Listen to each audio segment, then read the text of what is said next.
This podcast is a member of the Place to Be Nation family. Visit us at placetobenation.com, the only place to be in your pop culture world.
Hello, and welcome to Imaginary Stories. Kelly Nelson here, as always, joined by Johnny Sorrow. How are you? I'm great. Jazzy Johnny Sorrow, I guess. Jazzy Johnny Sorrow, is that it? Yeah. Has to be. Today on Imaginary Stories, we're going mainstream, kind of. We're going with a big topic, a big character. One of the most popular and beloved superheroes ever created, and that is the Amazing Spider-Man. Yes, well, we figured that, we did Captain Carrot and Sergeant Fury, so now we're selling out. Yes. We have to appeal to the masses. We've done a lot of stories, or a lot of shows on pretty obscure comics. We did do a Fantastic Four show a couple episodes ago, number 5, and that covered the Lee Kirby years, the 1960s essentially. So this is, in many ways, like a companion piece, I would say, to that one. Just wait until we do the entire comprehensive Richie Rich little dot and little Lotta. Yeah, personally, I want to do a sad sack episode one of these days. Oh. That'll be a ways down the line. With his butt ugly sister, Sadie Sack. Yeah. I had a whole bunch of those when I was a kid.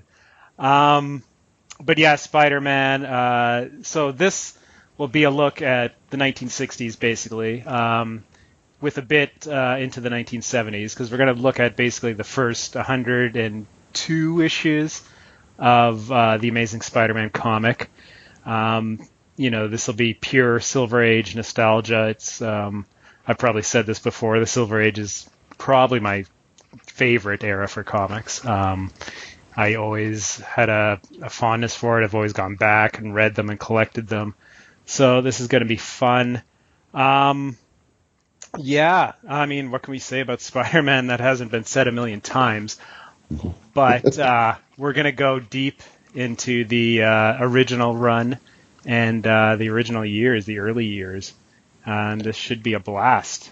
And we're going to get into a part that's not talked about as much, which was my favorite stuff, was the swinging 60s stuff with John Romita on art, which it really establishes a lot of things that are still echoing in the Marvel universe, even in the movies and the films and the TV shows, and just a lot of really cool. We'll see how the 60s actually is reflected in Spider-Man.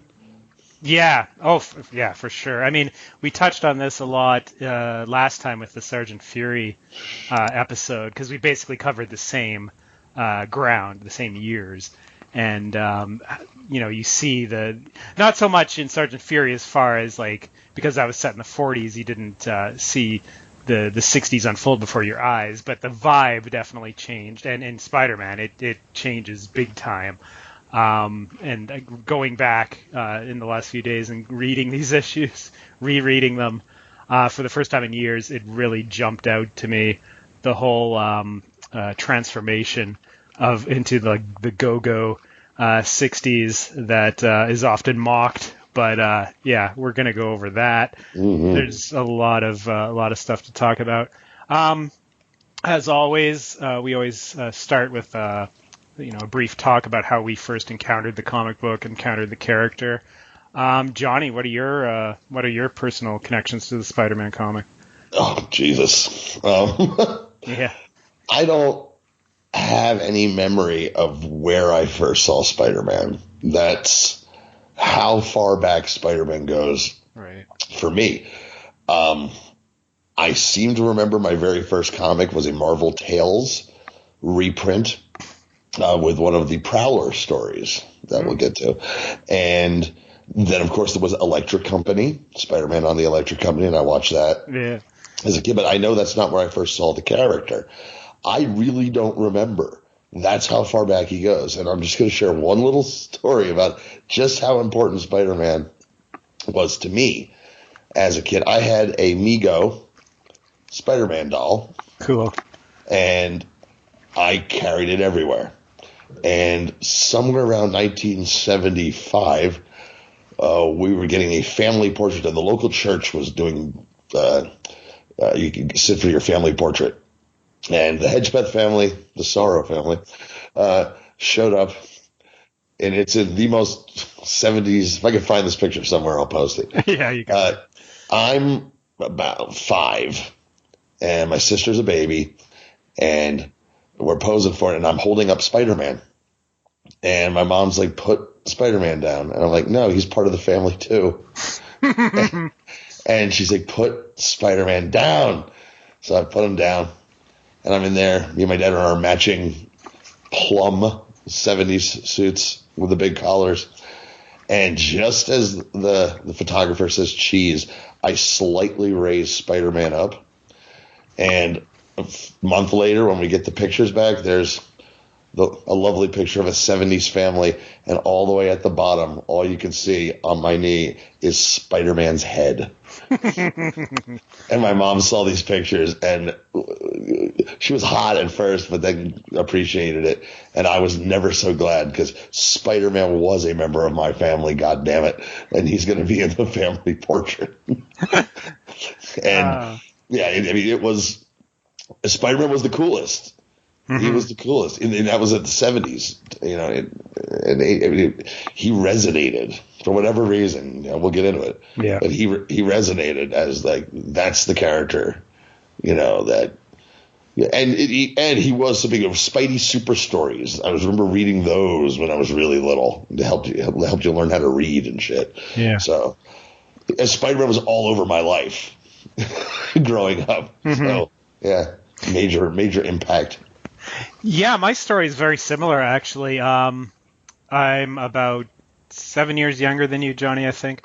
But when I got into comics, it was all about Spider-Man. And it's funny you mentioned the story about the doll, because I had it wasn't the Mego. I mean, I remember those. I don't know if they were still available. I don't think I ever had those. I remember, of course, the comics had the ads for them, and I would be saying, to my dad, where are these? Can you get me these? But it was, of course, an older comic, so not possible. But what I did have was a stuffed toy Spider-Man, basically the size of like a 1-year-old child, I would say, with reflective, like the eyes were like little mirrors on the doll. And that was just like you, I took them everywhere.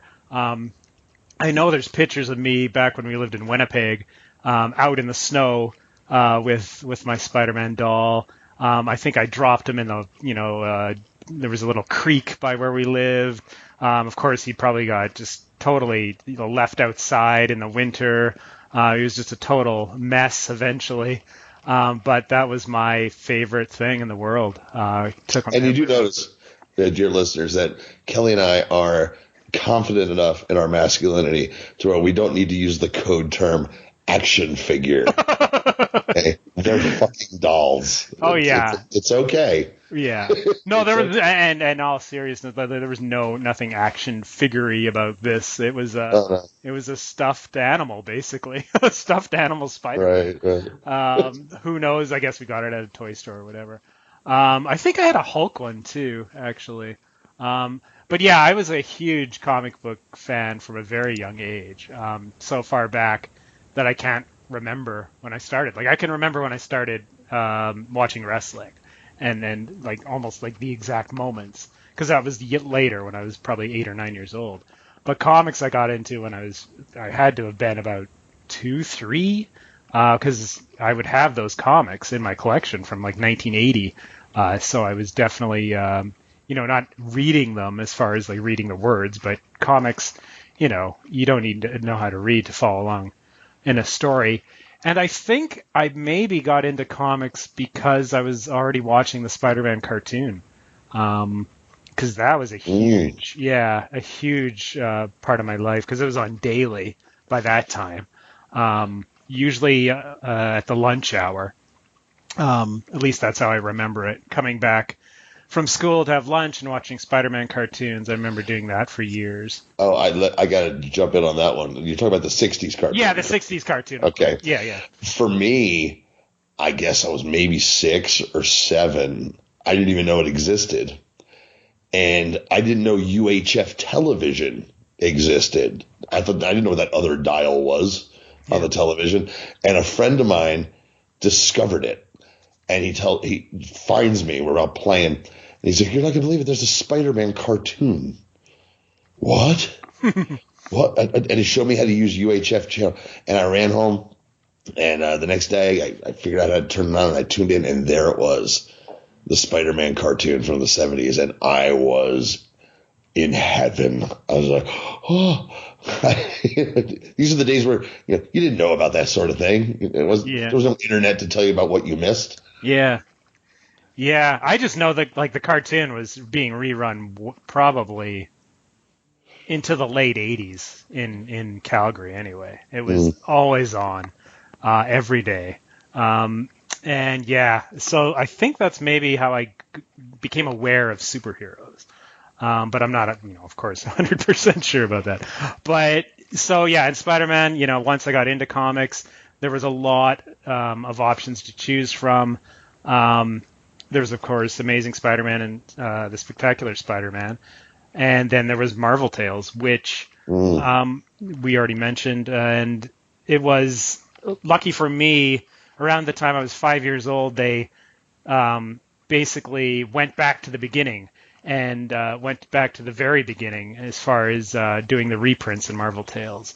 So, because before that they were up to about the mid-70s in reprints, and then they went back and started over again. In the early, when I got in, they were reprinting the early 70s. Yeah.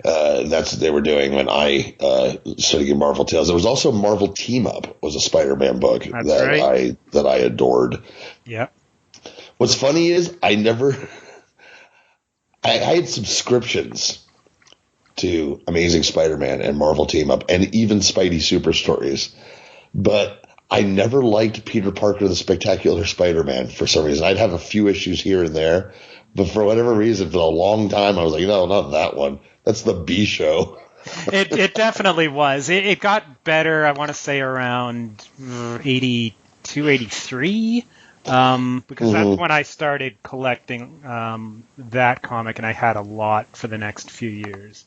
Well, it's not to jump forward into the 80s, but it was when they introduced the character Carrion. I think that's when things got kind of hot for that book. Young Frank Miller was doing some work on it and shit. Yeah, and when I was young, it was the book where Spider-Man and Black Cat were having a romance. Yes. Yeah, and that wasn't played out as much in Amazing Spider-Man. It was more confined to Spectacular Spider-Man. So I found that quite interesting at the time. But yes, like I was saying, Marvel Tales, so it rebooted at the perfect time, because then I got to read the origin of Spider-Man and the initial issues that we're about to talk about at the same time that I was collecting the current Spider-Man. So yeah, it was, nonstop Spider-Man, and for years, it'd be, and to this day, he's still my favorite character, even though, the last 20 years of the comics have been almost completely unreadable, as far as I'm concerned. Anyways, someone else out there can probably point me in a direction. I will say that around 2001, there was a great run with John Romita Jr.'s art being outstanding. Yes. It's a great run of stories there. Yeah, I was thinking of that one. Around the time, well, then they did the famous 9/11 issue. The 9/11 issue, oh, yeah. Yeah, that was a brief renaissance, otherwise. Not so much. And the first part of the McFarlane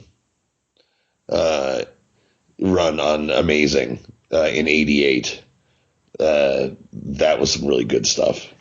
I mean, for art, at the time, everybody went crazy over that. It seemed to be like the pinnacle of superhero art. Now, I mentioned the stuff that McFarlane was drawing, not the stuff he was writing. Yes, because when he did finally get the chance to write, he revealed that, he knew a lot of big words, that's for sure. Well, they introduced that new Spider-Man book that he was writing and drawing. It had amazing art, and it was 7 issues. It felt like of a fight with a witch and the lizard that didn't make any sense. No, it didn't. But it looked cool. It looked good, and it sold. The first issue of that, I believe, broke all records for sales. Uh-huh. Yeah, of course, it was like a huge deal. That was the peak of the whole collecting craze. Anyway, here on Imaginary Stories, we're going to focus on the great years, the 60s, the Silver Age of comics. Fuck the 80s. No, the 80s were good until right at the very end, and then it fell off a cliff. Fuck the 90s is what I want. 90s. Okay. Yeah. As I always do, I like to give a little backstory on the creation of the comic book we're about to talk about. This one, like I said, Spider-Man is of course been well discussed, and this story is somewhat well known too, but it's an interesting one. So the creators of the original Spider-Man are Stan Lee and Steve Ditko, and Lee we talked about on another episode, of course, with the Fantastic Four. Ditko was, after Kirby, the main artist at Marvel Comics. But there was a pretty big gap between the two of them. Kirby was a star. Kirby had been established for decades and had huge successes in the 40s. Ditko came into comics in the 50s and, had his own sort of niche, and his style was definitely different and very unique. Anyway, Lee and Ditko became friends. Ditko started to work pretty steady for Marvel around 1959. And this was a down period for the company and for comics in general. They weren't even known as Marvel yet. They were not even really known as anything at this time. They were sort of in between names. They were famous for cranking out tons of monster comics and science fiction comics at this time. And Ditko did a lot of those stories. Mostly Kirby focused on the monsters, and that was like the prime focus of the company at the time, were Kirby monster comics. Ditko's comics were, science fiction based, heavily reliant on the twist ending, the O. Henry ending, basically like EC Comics, if you're familiar with them from earlier in the 50s. They were famous for that style, and basically this was years later still, I think, creators copying that style. That was very popular with the twist ending. But Lee apparently really enjoyed working with Ditko even more so than he did with Kirby. I think they had somewhat of more of a personal connection, which if we get into Ditko's politics and stuff later may seem strange, but apparently they had more in common than Lee and Kirby did. I would imagine that's probably also due to the fact that when Stan Lee got his start as a teenager in the 40s, Kirby was there and established. That's correct. there was probably always a bit of Kirby going, "You're younger than me." Mm-hmm. I remember when you were nothing. That's So, true. that's kind of sort of thing. Whereas Lee and Ditko were the same age. Yeah, more or less. I think Ditko's about 5 years younger than Lee, but Kirby would have been a good 5 at least years older than Lee. So yes, that's true. Yeah, so Ditko did have one book that was his own, basically. It was called Amazing Adult Fantasy. Originally, it was titled Amazing Adventure. Yeah, I don't. What kind of stories were contained in this book? The title, to our ears anyway, sounds like, interesting. But no, basically, and the magazine was subtitled The Magazine That Respects Your Intelligence. So basically, this was a bid at a more mature reader, even though the stories weren't really anything that dramatically different. Yeah, it was just nothing but stories about Ayn Rand. Yes, Ditko had full control, and since nobody was reading, it was full of ultra conservative political stories. I can't say I've read any of the Amazing Adult Fantasy issues. I've seen covers over the years, and I've seen pages from the inside and stuff that have been reprinted. Or actually, I know of one story I did read because it was in one of the old annuals. Maybe it was even a Spider-Man annual, where it was a story about a mermaid that had guardians that were actually, they looked exactly like Uncle Ben and Aunt May, and it was drawn by Ditko, of course. And basically, that would be like they were the prototypes for Uncle Ben and Aunt May. It was about, I remember that. Yeah, do you remember that one? Yeah. Yeah. I think it was from maybe the 7th or 8th issue of Amazing Adult Fantasy. But anyway, that magazine didn't sell very well. At this time, the superheroes had, Fantastic Four had been introduced, and there was, things were starting to move in that direction. But yeah, Amazing Adult Fantasy wasn't really working, and it was going to be canceled, as the story goes. And Lee decided, since there was only going to be one more issue, that he may as well use that as basically a test for a character that he had been sort of tinkering with in his head and thinking about. And, of course, that character would be Spider-Man. And this would be Amazing Fantasy now. It was actually changed to Amazing Fantasy just for the final issue. They dropped the adult part and all the nude centerfolds and pictures, I guess, along with it, unfortunately. And Stan Lee writing bad pornography. Which he actually, I think, did. I mean, that's not even a joke. Because Goodman Publishers, or the publishing company of Martin Goodman, did publish adult magazines. So it's a pretty good chance that Stan wrote some of that stuff. Guys achieving orgasm and yelling, "Excelsior!" Yeah, that's where he brought that over from. It's little known fact. See, we're digging up all kinds of little nuggets of trivia here for you. You learn things on this show. Yes. So the Spider-Man concept goes back probably around to 1953. The story here is that it was Jack Kirby and Joe Simon, the famous partnership, that developed the character Spider-Man. Originally called Spider-Man, then they changed it to the Silver Spider.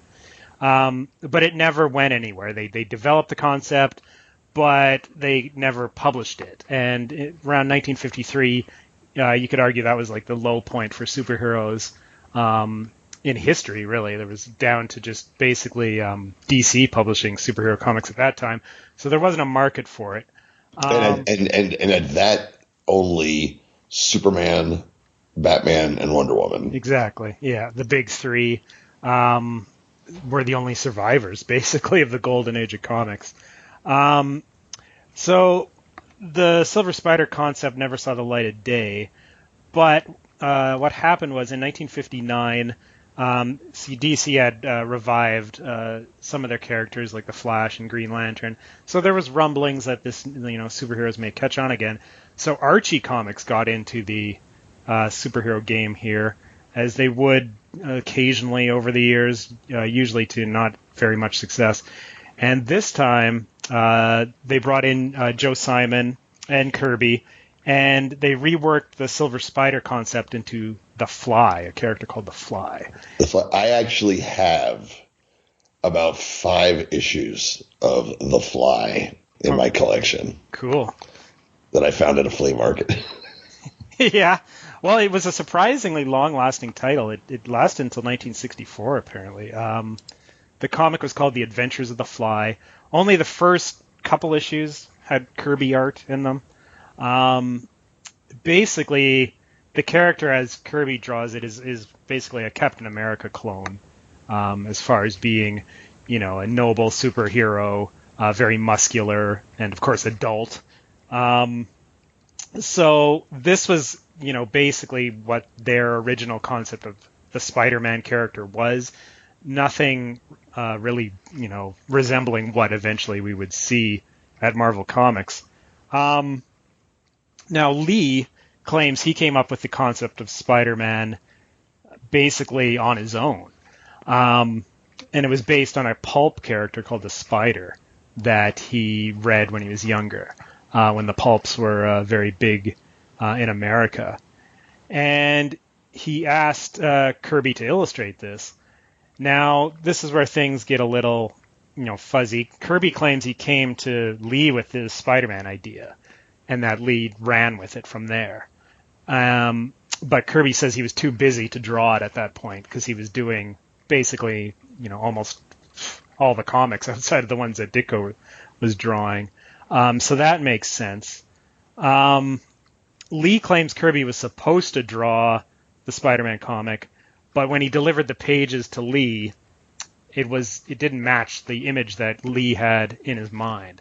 Basically, what Kirby delivered to Lee was a character that, like I said about the Fly, resembled Captain America, very much a typical superhero. And Lee wanted something different. Like, Lee's story is that he had this idea of not only a spider character, but of a teenager, to capitalize on, the big teenage craze at the time, and just to do something different. Teenagers had been used in comics, as boys' sidekicks for years. And they wouldn't even be really thought of as teenagers. They are more just like, 10 years old approximately, or so, 10, 11, 12. Or over at DC, Jimmy Olsen was a teen. Yeah, character, basically. Yeah, a very young man. So this was going to be something different, or Lee wanted it to be something different. So basically, Lee went with Ditko. Because he thought that would be the better fit, and it turned out he was very right. Because Ditko's style was quirky, dark. It wasn't your typical superhero style, that's for sure.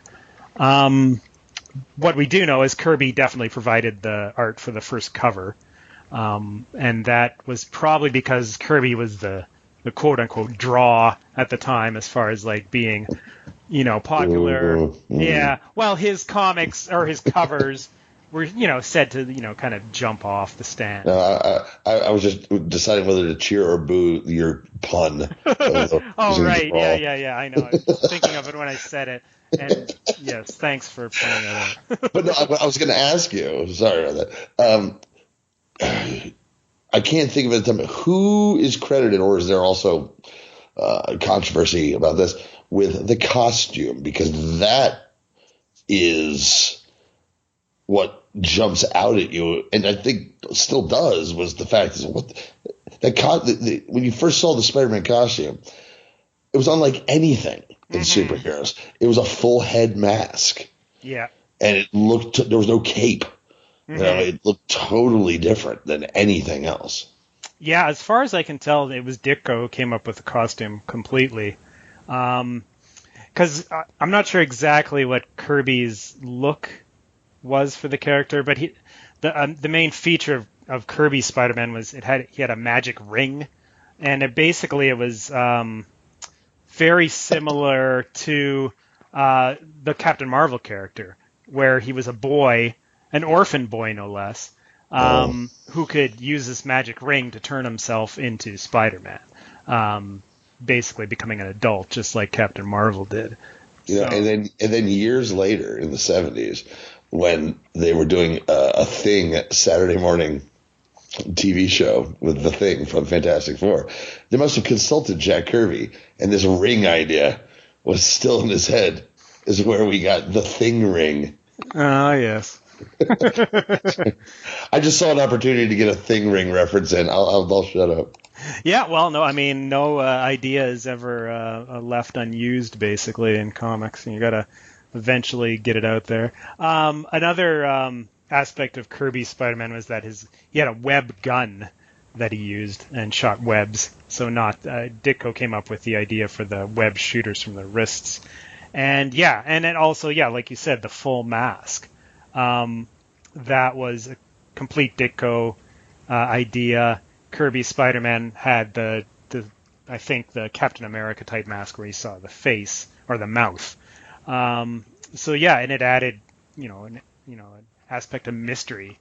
Even though of course we knew who Spider-Man was as the reader, but it added this extra little bit of mystery to the character that made him stand apart from all the other superheroes. And there was a ton, and it was just little touches like this that were so important in helping him become popular. And Kirby when he did draw Spider-Man, it always just never looked right. I guess he was trying to copy the Ditko style of Spider-Man, so he would draw him smaller, thinner, and Kirby's characters were always so big and muscular. So when he drew Spider-Man, it just looked totally wrong, because he was copying someone else's style. Which was interesting. He didn't really try to make Spider-Man his own when he did. He didn't draw Spider-Man that often, but it's always been remarked that Kirby's Spider-Man was, a pretty poor interpretation of the character. Yeah, he was holding a grudge. Yeah, it was like Vince McMahon using wrestlers, or how some fans will say this, using wrestlers that he didn't create. So he doesn't put his whole heart into it or whatever. I was actually going to make a comparison between, because we talk about the differences that Stan Lee has had over the years with the various creators like Kirby and Ditko about stuff. Invariably, fans tend to immediately take the side of anybody who's not Stan Lee, which sort of makes Stan Lee like the Vince McMahon guy. That's true. If Stan says it, it's bullshit. And I should have mentioned this up front, but I took a lot of this information from a book called The Comic Book Heroes by Gerard Jones and Will Jacobs that was first published in the 80s and then republished in the 90s with like an expanded section. It's really good because it tells the story of basically the history of comics from the Silver Age forward, from the perspective of all the creators, all the writers and artists. And as far as that book goes, they're definitely pro-artist and anti-Lee. That's a narrative that runs through the whole thing, that Lee stole credit, all the usual complaints, and that the artist, especially Kirby, was, mistreated horribly over the years, and that's the narrative they have. And of course, the truth is probably somewhere in the middle. But nevertheless, it's a very good book as far as providing a lot of insight into the creation of these comics and then the different people that created them. And of course, Ditko is analyzed in depth in that book. It's really quite interesting. I'll just do a little bit on Ditko before we move on. He was from Pennsylvania, born in 1927. He's still alive today, and so is Stan Lee. It's amazing, really. And he entered comics in 1953 and actually worked with Kirby and Simon and Kirby first for their studio in New York when he got into comics. And he was kind of the last artist that got into the business that would go on to make a name for himself for a long time, because around 1954-55, sales collapsed for comics, based a lot on the bad publicity they received, linking comics to juvenile delinquency. Also, the rise of television cut into comic book sales big time. So there was a huge decline, and no real name talents got into comics until like Neil Adams came along and Jim Steranko. And there would be a place for them anyway. They'd be like, the guys who had those spots. Yes. That's a term. They're not looking for young talent because there's only so many books to put out anyway. Yeah, and it's true. Like the people that were entrenched in the comic book industry, they knew that there wasn't, too many opportunities for them, so they stayed where they were and would still be publishing comics into the 1970s, putting out comics.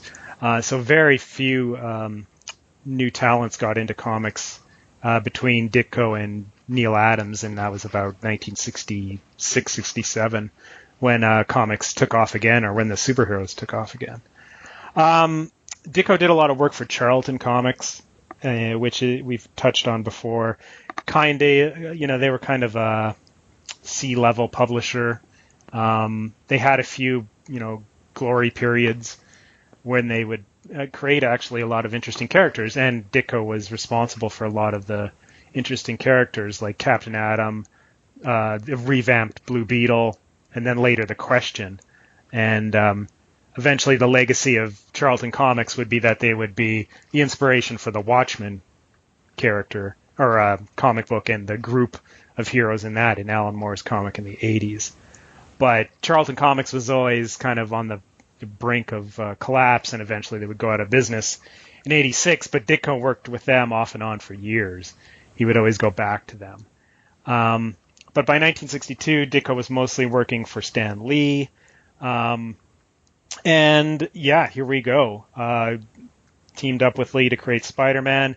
The last issue of Amazing Fantasy, when the sales reports came in a couple months later, it apparently shocked everybody at how well the book sold. And immediately it was decided, okay, well, we've got something here. Because that's how it was back in those days, much like how wrestling used to be, where if something gets over, you run with it. Right. You don't fight public opinion. You don't fight what the public wants, right? And that issue, besides the cover that probably just immediately grabbed people, which is amazing. It's an iconic cover. Yeah. For the people who read it, it's awesome, and it leaves you wanting more. Because it ends on a downer, man. It's a big downer. It's Peter Parker is crying in the streets after he catches the burglar who killed Uncle Ben, and realizes that it was all his fault, at least in his head.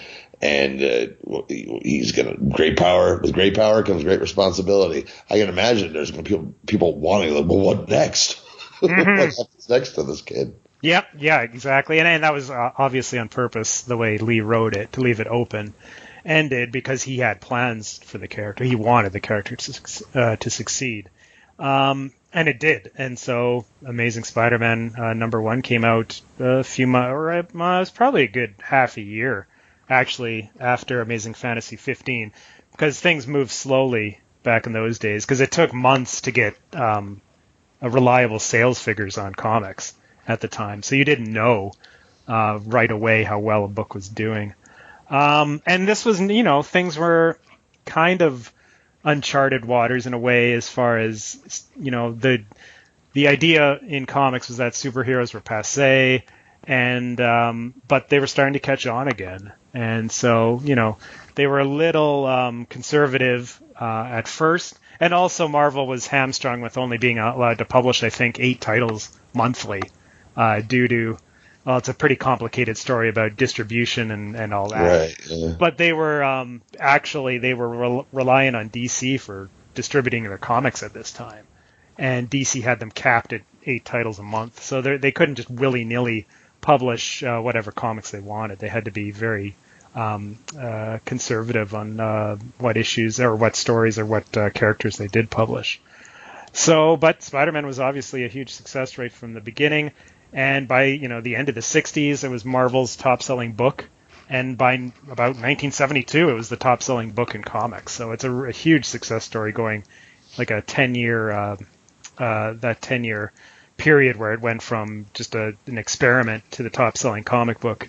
And he became the face of the company as far as the character goes. Yep, definitely. Like Fantastic Four was the first huge hit, but Spider-Man became the one real breakout star of Marvel that, everybody sort of was aware of. Even if you didn't collect comics, he was the equivalent of a Batman or a Superman as far as being known in the wider pop culture. And Ditko would eventually control sort of the issue-to-issue plots and overall story, just like Kirby did with Fantastic Four. It was the same partnership, the Marvel method style. And Lee contributed, the dialogue and the personalities for the characters. So like we talked about with Lee and Kirby, being a Lennon-McCartney type partnership, it was a similar thing here with Lee and Ditko, that together they were amazing, no pun intended. And separate, they weren't as great as when they were a team.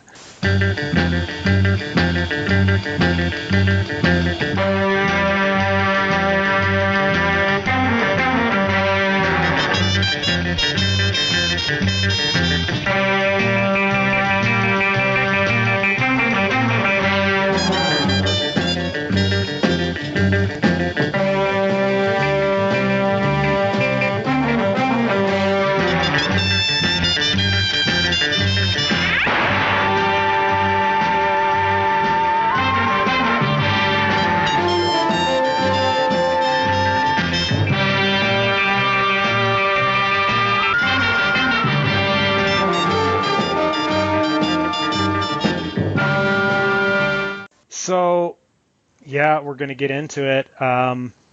Amazing Fantasy number 15. I mean, of all the comic books ever published, this one has definitely been discussed as much as any. Is there anything... You already brought up the whole ending, of course, and everyone knows the story, of course. Uncle Ben, Spider-Man, or Peter, in a freak accident at a science exhibition, is bitten by a radioactive spider. He becomes Spider-Man because that's how things worked. And he at first, envisions himself becoming a TV star and using his powers for that and to become famous. And it all goes horribly wrong when he prevents a burglar from leaving the TV studio, who later, of course, in a remarkable coincidence, burgles Peter's house in Queens, and kills Peter's uncle. And of course, Peter's parents are dead. We don't learn about what happened to them until years and years and years later, and we'll probably touch on that later. So Peter's living with his elderly aunt and uncle, and Uncle Ben is killed by the burglar. Peter captures the burglar later, and the twist ending, and this was very much, of course, the style of the time, with the O. Henry twist being that, oh no, this was the same man I could have stopped in the TV studio, but I didn't. And I was too selfish. I only cared about myself. And now I've learned that with great power comes great responsibility. Because, and one of the things they do establish, he first wants to become a star or whatever, is to provide money right. for the family. And then it goes to his head. And providing money for Aunt May becomes the basic trope of the underlying trope, the underlying story of this character for the better part of 2 decades. Yep. Oh yeah, for sure. Yeah, the first issue introduces, the whole concept of Peter being a nerd who isn't a popular student at school. Introduces Flash Thompson, the jock, the football captain, who ironically, he hates Peter Parker, but he becomes a huge fan of Spider-Man, which provides a lot of interesting little moments over the years. And Liz Allen is introduced right away. That's Flash's girlfriend, and also someone that Peter has a crush on at first. But yeah, as far as origin stories go, I mean, it really, it stands the test of time as far as it establishes basically the whole narrative for Peter Parker and Spider-Man going forward, what he has. He always goes back to this, it's referenced so many times over the years, Well, even in just the run of what we read. Yeah. I mean, there's quite often they're like, and now here's 5 pages of the origin again. Yes. They do every now and then. Yeah. And that's for people who just picked up the book, Yep. Exactly, because you always had new readers, and that's why it's a totally different world now. But they were still doing this into the 80s. When I got into comics, you'd always get the origin within like a 2 or 3 issues. Like you'd never go 2 or 3 issues without the origin being recapped at some point for any given comic book, which was great because you were always getting new readers. You never felt confused, and you were like, well, I don't know what's going on, and I don't know where to start, and all that. And Marvel would often do an issue of just nothing but flashbacks to bring people up to speed. There's a Spider-Man that I love where it's him visiting Uncle Ben's grave, and it's nothing but him doing a giant flashback of basically the entire run of the book, all the high points of it. But still he leaves on his grave the microscope that his Uncle Ben scrimped and saved. They scrimped and saved to buy him in that issue of Amazing Fantasy. Yeah. It was fantastic. But that brought me up to speed on stuff at the time. Like, oh, that's who the Jackal is, and all that that sort of thing. They used to do that a lot for the kids. Yeah. Yeah, and often it was, when they had like a deadline and they didn't have a story ready, they would just do an origin recap issue, just toss it in there, just because they needed something to publish. So the first, let's sort of look at these. We're going to look at all the issues up to 102, and 102 being the end of a 3-part story where Peter gets 6 extra arms, or 4 extra arms, I guess. Yeah. 4 extra arms. Yeah, 4 extra arms. So I thought that'd be a good way to end it, because it's also getting to that point where things are noticeably turning into the 1970s style of comics. But we'll get big time. Yeah. So we're going to look at 102 issues. We're going to just go through the highlights here. Don't go, oh my God. Don't worry. Yeah, I mean, with Sergeant Fury last time, we had a playlist of maybe 20-some issues, so that was, we did it that way.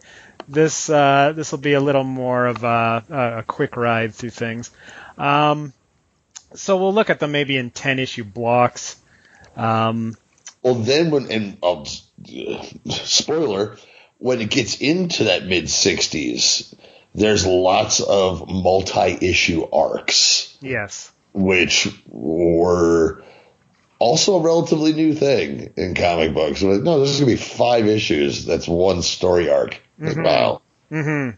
Yeah, there's a lot of those, and that makes it easier to sort of focus on.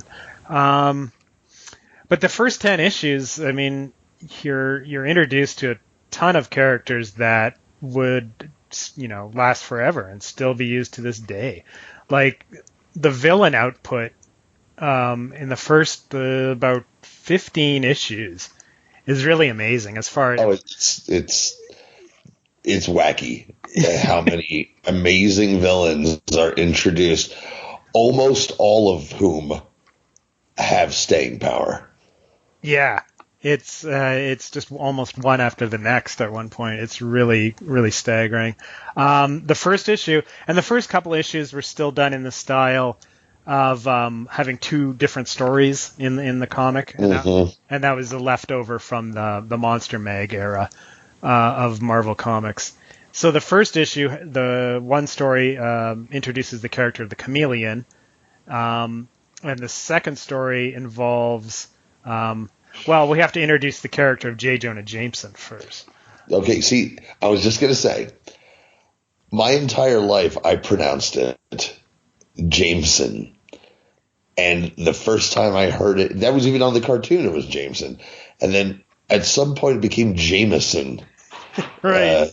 And I remember I was like, what? That's not right, but that's apparently the correct pronunciation. I don't know if I knew it was the correct one. It's just sort of how I've always...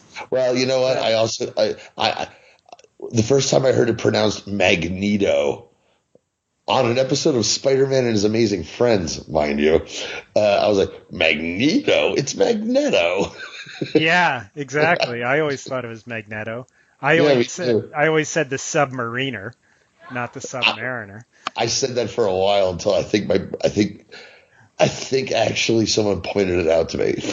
I did the same thing. Because I didn't know what a mariner was. Like I knew what a submarine was, so that that made sense. So Jonah is the publisher of the Daily Bugle. He's basically a sensationalist journalist who goes after crime, I guess, and big headlines and stuff like that. But he immediately and putting his own picture on the cover of his newspaper, declaring himself a hero whenever he can, yes. Which is just the nuttiest thing. He's one of the more fascinating characters that they created because he walks a thin line between being good and bad. Like usually he's a heel, to use a wrestling term, but he's not a total heel. Like he's not a super villain or he does have morals. He does have a family, as we see. He's very proud of his son and his accomplishments. The exploration of Jonah's actually being a good guy at heart is something we'll actually see through the course of what we're going to talk about. Because there's points where he's basically just the most over them. Like, why aren't you in jail? It's true. It fluctuates. Like sometimes Stan scripts him to be very, very, basically evil, and should be thrown in jail for what he does. Like he does some really harsh shit in these initial issues, and he has an irrational hatred for Spider-Man right from the get-go. Which I always thought was irrational, even when they did the explanation, which we'll get to. Yeah. Well, here's why he really doesn't like Spider-Man. I was like, that never really made a lot of sense. He's jealous. And I'm like, I don't know. But in this issue, I just want to say this number one. Okay, that Amazing Fantasy was a hit. Here's the first one. What do we have to have in here? He interacts with the Fantastic Four. Yep. Which was the hit book, so you got to have that in there. Mm-hmm. And they're on the cover too. Yeah, on the cover, and he goes there looking for a job. Yes, because he needs money. Which is a great. He's like, yeah. So what do you pay? Because I think I'm worth your best salary. And I'm like, I don't think you understand how this works. Yeah, rich. Oh shit! And then the other story with the chameleon, who, by the way, is introduced, is not used again for a long time. Yeah. He doesn't take off as a character. No. Not introduced for a long, and then becomes a recurring. But in that story, there's the space race. There's astronauts. So it's the early 60s. So what are they going to grab? Fantastic Four is the hit, and we're going to put astronauts in this because it's J. Jonah Jameson's son, John, who's an astronaut who something goes wrong with the launch, and Spider-Man saves him. And so Stan knew what he was doing. He's like, what's hot right now? Yep. Space race, Fantastic Four. Yeah. And I mean, going back and reading this, I love this first issue because of the bit with the Fantastic Four is super cool. And also, I've always loved the story with the space shuttle going up and, well, not the space shuttle, but a spaceship or whatever, and Spider-Man having to save him and turn it back. That was really well illustrated by Ditko. You really felt like you were on the spaceship with Peter and Spider-Man and doing all that stuff. It was very dramatic. Cool stuff right out of the chute. And actually, I just thought of it. The Chameleon does come back in issue number 15 with Kraven the Hunter. Do you remember this, John? Oh, that's right. That's right. Because they're are they related? I can't remember. They established that they're brothers in the 90s. I think. That's right. Yeah, but that's funny because when he reappears at the end of the run we're talking about, the little blurb that Stan had, that's another Marvel thing, was the little blurbs saying last seen in this issue. Yes. And they were like, the chameleon who hasn't been seen since our fabulously funky first issue. So I guess he got that one wrong. Yeah. Well, think I can get a no prize for that? That one's kind of sneaky because he's not on the cover again. Like it's the introduction of Kraven the Hunter, so Kraven's on the cover, and yeah, they're both Russian. That's the connection. And then after that, though, he's not. The Chameleon doesn't return. I want to say until like issue 80 something. It's a while after that. Who else here? So J. Jonah Jameson's secretary is named Betty Brandt, and of course Peter's now a photographer, apparently amazingly great photographer right away. An amazingly great freelance photographer. Yes. It's just that easy. And especially when he never actually uses the camera. He webs it into a corner and hits repeat. Yes. It's fantastic. Yeah, it makes it look like anyone can do it. But that's the twist. So he's selling Jameson the photos of Spider-Man in action, and that's what gets him in the Daily Bugle, starts making him some money, and he is smitten with Betty Brandt, JJJ's secretary, and this is his first love interest, really. And now I have to just say this. I don't say it didn't bother me, but one thing that even occurred to me as a kid, and I read these initial run Ditko books. In the 70s, Marvel released a lot of black and white they weren't digests like you buy Archie's, like you mentioned. Mm-hmm. They were like paperback books. Right. And I had all these. And I remember thinking, he's in high school. She's a secretary. Mm-hmm. Working at a major metropolitan newspaper. She's got to be in her 20s. Yeah. And he's 16. I think it's established at some point that she dropped out of high school and got into the workforce earlier, maybe. But nevertheless, she's still older. 19, you know. Yeah, I mean, she's still definitely older than him, yes. And they never actually become boyfriend girlfriend. It's always a, does Peter if only he knew, or if only she knew. Yeah. And they never actually become like a couple. Not so much, no. There's a lot of teases. There's a lot of melodramatic scenes, between the two of them. But yeah, it's never like official that they're a couple or dating. But yeah, it dominates the first 20 or so issues of the comic, and even beyond that, it's still a thing, or they're still kind of a thing for a while. Well, we'll talk about the many women in Peter Parker's lives later, because I want to ask you a few questions, Johnny. I can't wait. A few things to discuss there. I'm hoping they're the things I'm thinking of, but I doubt it. That would be for amazing adult imaginary stories. Well, I think we may have to bring back Amazing Adult Spider-Man at some point. We'll see. Nice. So the second issue introduces the Vulture, who would be a reoccurring character for years. Adrian Toomes, is that his name, I believe? Yes. Yes. Basically as old as Aunt May. Yeah, pretty much. And that would be a thing where over the years he would be on his deathbed all the time, and eventually him and one of Aunt May's boyfriends are in the same senior citizens home. Did you ever read those issues? Yes, very much so. There were some great books, actually. Those were when Roger Stern was writing. That was that early 80s Roger Stern run. Not to just digress. Yeah. That's just awesome. Yes. Yeah. I can't remember the name of Aunt May's... Nate, that's right.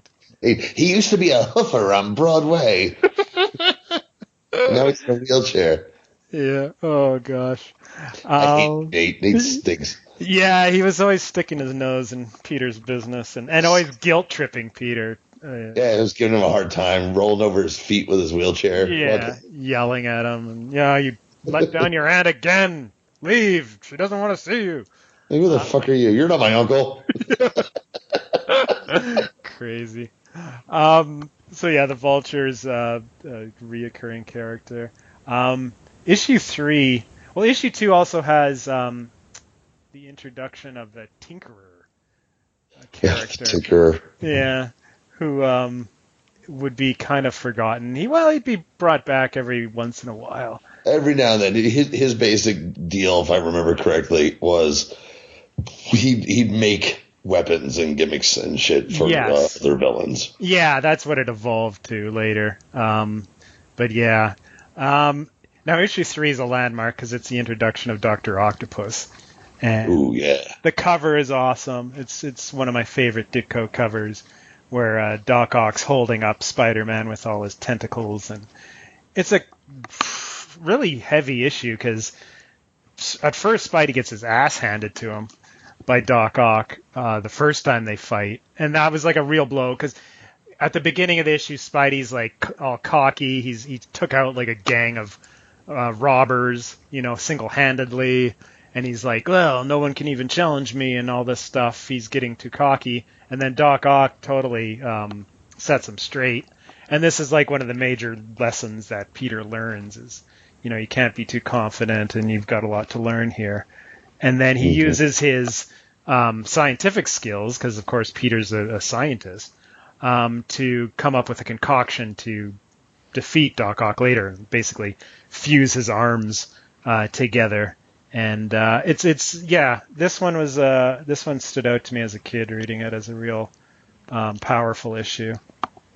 Well, Dr. Octopus, as a visual character, was immediately if I was a kid and I saw that cover, I'd be like, oh fuck, dude. Yeah. Like, wow. Yeah. He looks evil. Yeah. And ugly. Yeah. And those arms look badass and cool. And we'll see going into the other artists who've done them that we're going to talk, like Romita just really takes it to another level, I think. Yeah. With the arms. Mm-hmm. And, but yeah, that's exactly it. Dr. Octopus, Of course, again, radioactivity, because that's how everything happens in Marvel in the early 60s. Yeah, his origin, and I read this first as a very young child, 5, 6 years old, and his origin was very disturbing to me. He's in this explosion because he's a scientist working with radioactive materials or whatever, and there's an explosion, and the tentacle suit gets fused to his skin, essentially. Yes. And it's disturbing. He's in the hospital all bandaged up. And as a kid, I was just really... yeah. But at first he had like those control circles on the front to control them. But when they decided, no, it's a lot better if he just does it with his mind. Exactly. Yeah. But a great concept, great visual character. And one of Spider-Man's, I would argue, top 3 villains. Okay, I was going to bring this up later, but you just brought it up. It seems like people always go, well, who's Spider-Man's arch enemy? And what's happened since I stopped reading comic books is irrelevant. Yes. And everyone goes, oh, it's the Green Goblin. I never felt that way because the Green Goblin didn't pop up as often. Exactly. And then dies. By the time I got into comics, he was dead. And even Harry Osborn had stopped. No, Harry Osborn only had one run. Before stuff I didn't read later, but so I was like, Dr. Octopus is his arch enemy. Yeah. I always felt he's the number one arch enemy of Spider-Man, and not the Green Goblin. Yeah, that's how it. I don't know if that's just how I took it, or I think it was even presented that way. In the comics as a kid, Dr. Octopus always showed up. Yeah, he was definitely the most reused character. Goblin, of course, has the highest peak of killing Gwen Stacy, and so he's always got that. And the whole issues that we're going to do. Spoilers. Yeah, well, technically we're not talking about those issues here. And the issues that we'll talk about eventually where he discovers Peter's identity and all that were pretty big. So I think Green Goblin had all the major highs, but... speaking of highs, and we'll also see apparently seeing the musical Hair can turn you back into the Green Goblin. No, Goblin had the big highs, but Doc Ock was the consistent guy for a long time, for sure. You guys will get that high joke that Kelly was laughing at in just a little while. Issue 4 has one of the best covers ever with the Sandman the introduction of the Sandman character, and it's the great 4-panel cover, never duplicated. That's I think it's one of Ditko's best covers. The Sandman, another character that would have super strong staying power and would cross over into different comic books and become a villain for the Fantastic Four, a villain for the Hulk, amongst others, and another atomic creation character. And one of the finishes of a fight is Sandman can turn himself into sand, do all the stuff we know Sandman can do. And at the end, Spider-Man beats him by using a heavy-duty industrial vacuum cleaner. Yes. What a twist. And sucks him up in a vacuum cleaner. He goes, I'll just deliver this to the authorities. I was like, what? Yeah. Yeah. But it's awesome. Who gives a shit? That cover is, as you said, it's so cool. Yeah. It's unlike anything that was done then or done now even. Yeah. A 4-panel cover? It's nuts. Yeah, it's interesting that he never went back to that again. That was like one and done, but yeah, it's one of the best ever. Issue 5 brings in Doctor Doom for a bit of a rub maybe here. I don't remember too much about that issue, actually. I do. There was there's two things in this one as well. I think they went with a Tinkerer again in the other. And, Dr. Doom's just hanging out over New York and somehow sucks Spider-Man up into his ship. And this was definitely Dr. Doom was a hot character on Fantastic Four. Yeah. As you said, the sales results took a long time to get back. I'm sure let's throw in Doc Doom there. And his armor's green. Oh, yeah, miscolor. Yeah.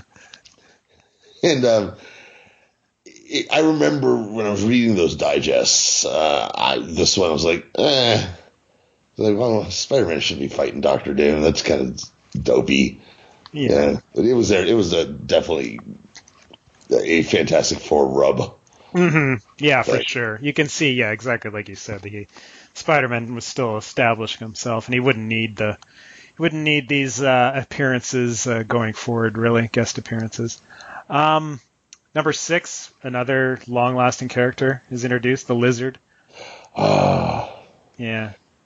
Talk about covers. Yeah, that's a cool cover, too. The cover is... They're inside a well, and Spider-Man is hanging upside down unconscious with his webs, and the Lizard is crawling over. Mm-hmm. And I just want to mention, the character design of the Lizard was one of those things as a kid that I just thought looked so cool. Mm-hmm. And it's just purple pants, again, in the Marvel Universe. Purple pants you can get them in any store, JCPenney, Sears, anywhere.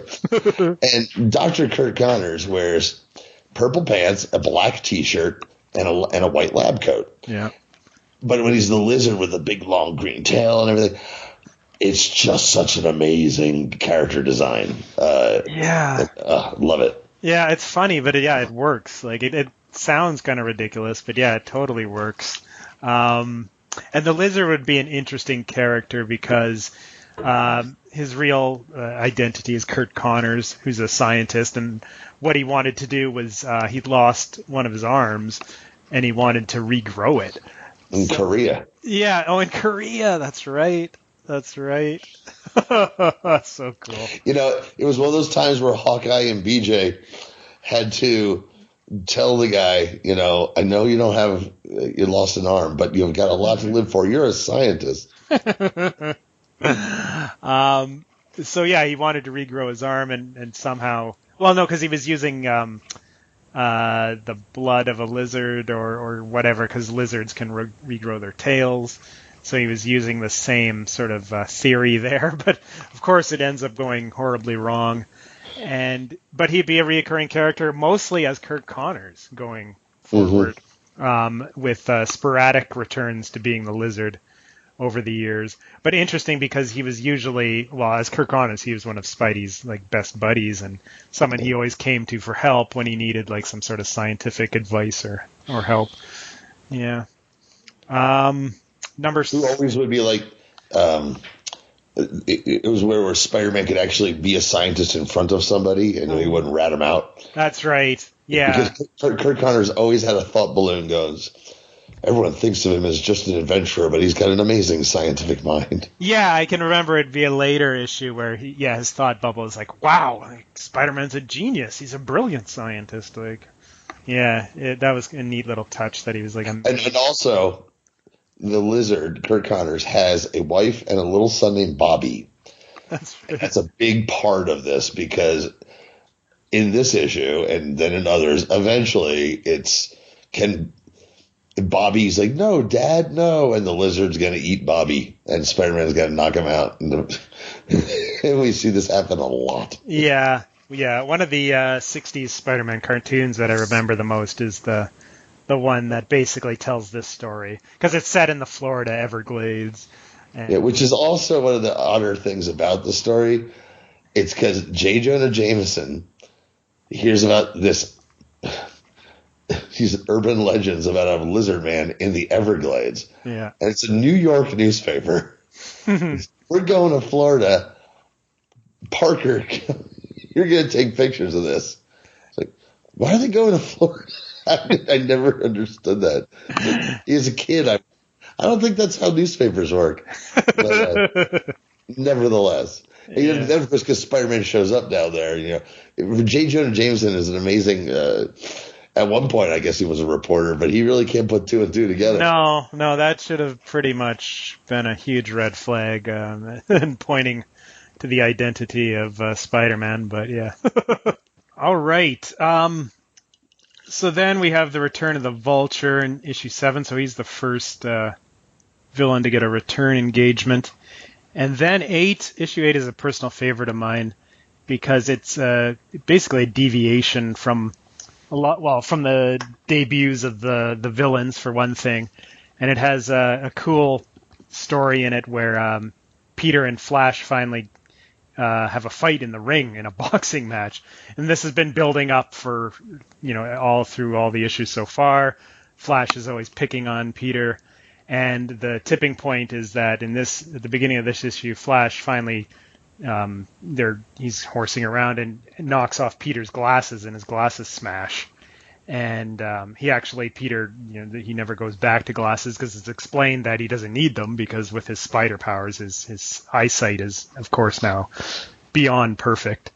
So they have a fight in a boxing ring set up by, I think, the principal of the school or one of the teachers. Because that's how they did things back then. That's how we did things in the 60s, kids. Settle in the ring.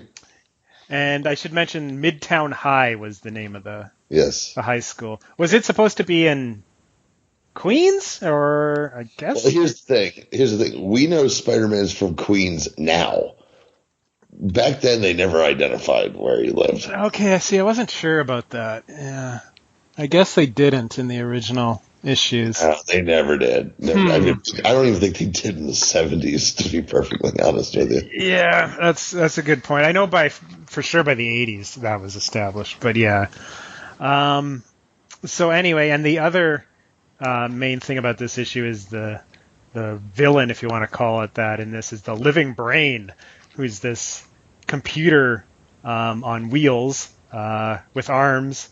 For some reason. I don't know why it needs to be able to do all these things. But they could bring it to the school for a demonstration. And, of course, all the kids, like led by Flash and Liz, want to ask it, have it tell us who Spider-Man really is. What's his real identity? And, of course, Peter's there, and he's all nervous because he thinks, oh, no, it's going to work. It's going to spit out the name Peter Parker, and I'll be, revealed in front of everybody. But, of course, the twist is that what he spits out are a bunch of numbers that have to be translated or whatever by the scientist.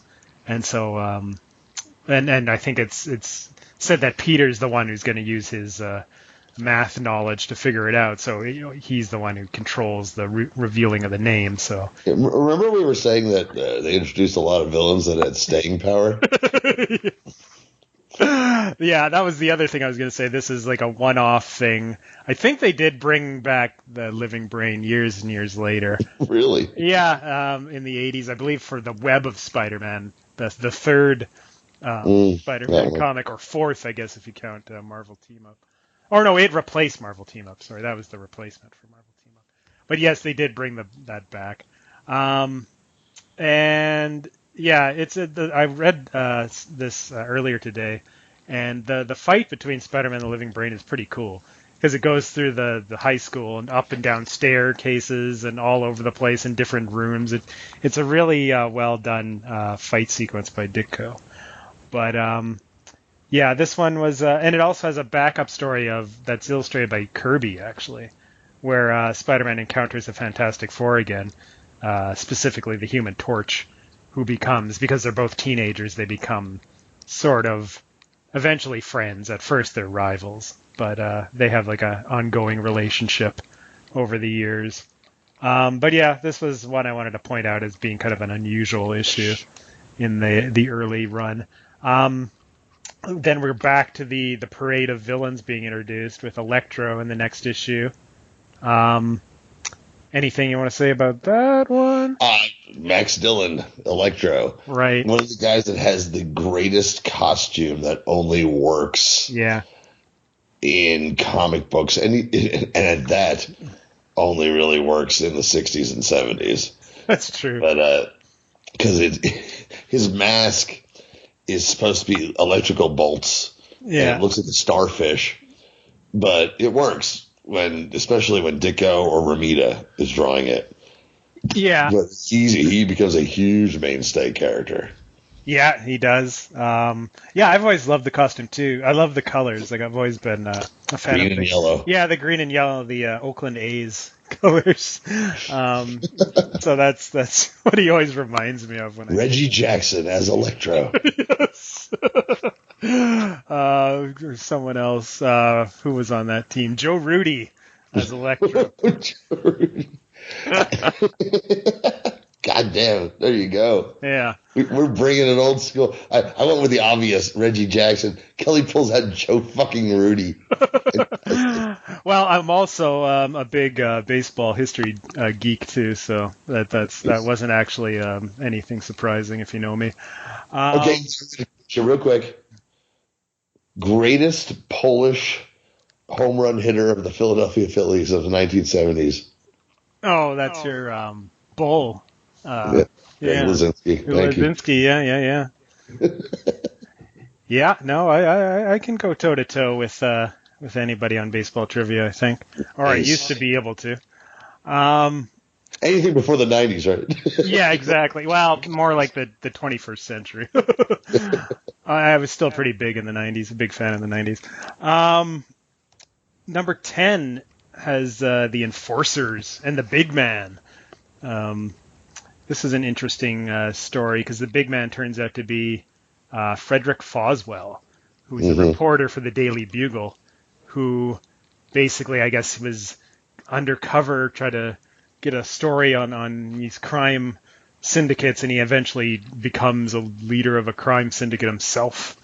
Yes, and as we find out in a later issue, he organizes all the mobs into one mob.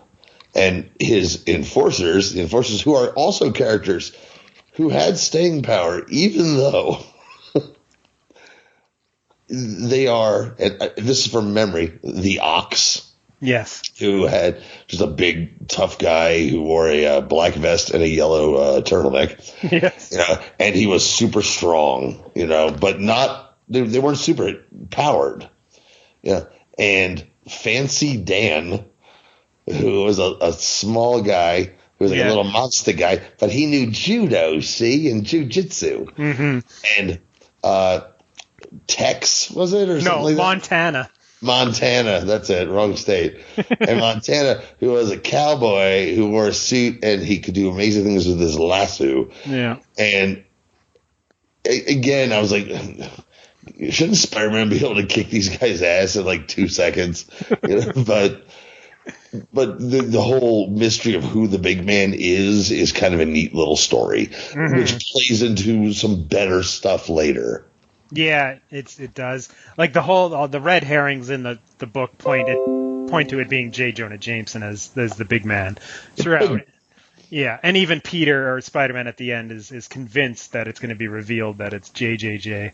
And then the shocking twist, of course, is that it's Frederick Foswell, which maybe not shocking because I guess Foswell was just introduced in that issue. Right. And this is where after the big man's arrested, that's when JJ does the speech about how he's jealous of Spider-Man. And, yes, to himself, by the way. It's right, like a soliloquy. Because on the cover, not only is it the enforcers of the big man, it says, in this issue, find out why J. Jonah Jameson hates Spider-Man. Yes, that was a selling point. Yeah, and it was like, God help me, I'm jealous. Yeah, and it's done, the panel where he says it is perfect Ditko, moody with the dark lighting and dark shadows coming, the moonlight coming through a window. Exactly. Moonlight coming, or a street lamp or whatever, coming through the window. So the back of JJJ is lighted up, but he's shaded here. And so this is, again, for anyone who's like, yeah, I prefer the modern art. You know, it's better than the old guys. Look at this shit. It doesn't get much better. This is like movies. Yes. And I guess this would be a good time to sort of talk about Ditko's style. And, his world was so dark compared to other Marvel comics, but especially compared to like the DC style, which was dominant at the time. And they inhabited the DC characters, very sunny and bright world, where there was no real threat, underneath anything. But in Ditko's world, there was always something, the feeling that something could go horribly wrong at any time. Oh, yeah. And also, and it's something that's been said a million times, I think we've said it, as DC at the time, everybody, even all the criminals and everyone on the street, wore a suit and a tie. Mm-hmm. Everyone did. And in Marvel, Ditko liked suits too, but his style brought a gritty realism to it. But Kirby was like, oh, fuck that shit. Bums on the Bowery are going to look like bums on the Bowery. And then everyone has a goddamn suit. Mm-hmm. And that was a Marvel thing too. And Ditko, as you say, brought it via the ambiance of his art. Mm-hmm. That it was like, even the mobsters and criminals who wore suits looked like fucking thugs and looked dirty. Oh, yeah. Yeah. His bad guys looked really bad. Almost like Chester Gould grotesque to their characters, where they were so evil that their appearance looked evil. No, Ditko's art as a kid always grabbed me because it was so different, and is like you can't mistake Ditko for anybody else. It's just not possible. And his storytelling was really good. Like he was really good at action sequences. Like he's kind of underrated in that regard, I think. And then doing that sort of stuff, that sort of storytelling, and just moving a story forward through action. And he was perfect for Spider-Man because Spider-Man is a spider. He's different. He's supposed to be kind of creepy and not heroic, and it was just the perfect fit with artist and character.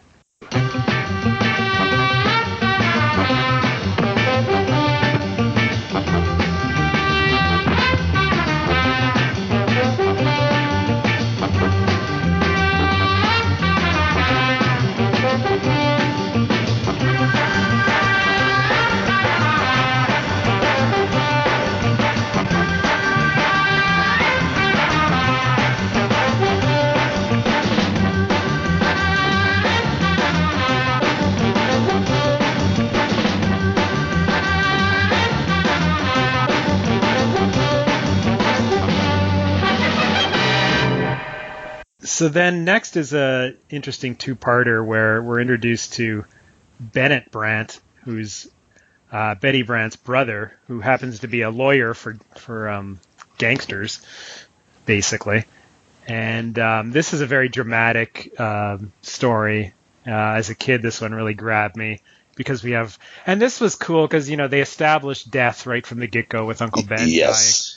dying, right? So that was always a part, and always has been a part of Spider-Man's stories. I was just going to say, I was going to get to that point later, but I totally forgot about Bennett Brant, who was introduced to die. Yes. And so was Uncle Ben. But the occasional fact that someone might die in this comic book, not all the time at all, but death can happen in this comic and does, in an era where people don't die in comic books. Mm-hmm. We joke about that now, like, well, when someone dies in the comic book, they come back. In this, these were ancillary characters. Generally, and every now and then a villain or somebody, and they die and they don't come back. Or at least they don't until the 90s. Yeah, exactly. But people fucking die in Spider-Man now and again, and it's heavy. Mm-hmm. Yeah, and this was a heavy one because Bennett is killed in a battle between. Eventually, Dr. Octopus is involved. And, of course, Spider-Man comes out of it looking like he was responsible. And now Betty hates Spider-Man. So you get, and this would be reused over the years ad nauseum. Oh, well, this is one of the first test runs at their whole, yes, of course, the girl who, I love you, Peter, but I hate Spider-Man. Yes, we're going to see more of that. But the idea that Spider-Man might not be a pure total superhero in the public's eye, and J. Jonah doesn't help. Yeah. And because someone died while he was fighting someone else. But in a lot of the earlier ones, it's very clear it was Dr. Octopus's fault. I know. that this happened. And Bennett was on the take. He was a crooked lawyer. Yeah. And he decides to do the right thing at the last minute and dies, of course. Yeah. But this was she's like, I hate Spider-Man. I'm like, well, I don't think he didn't pull the fucking trigger. I know.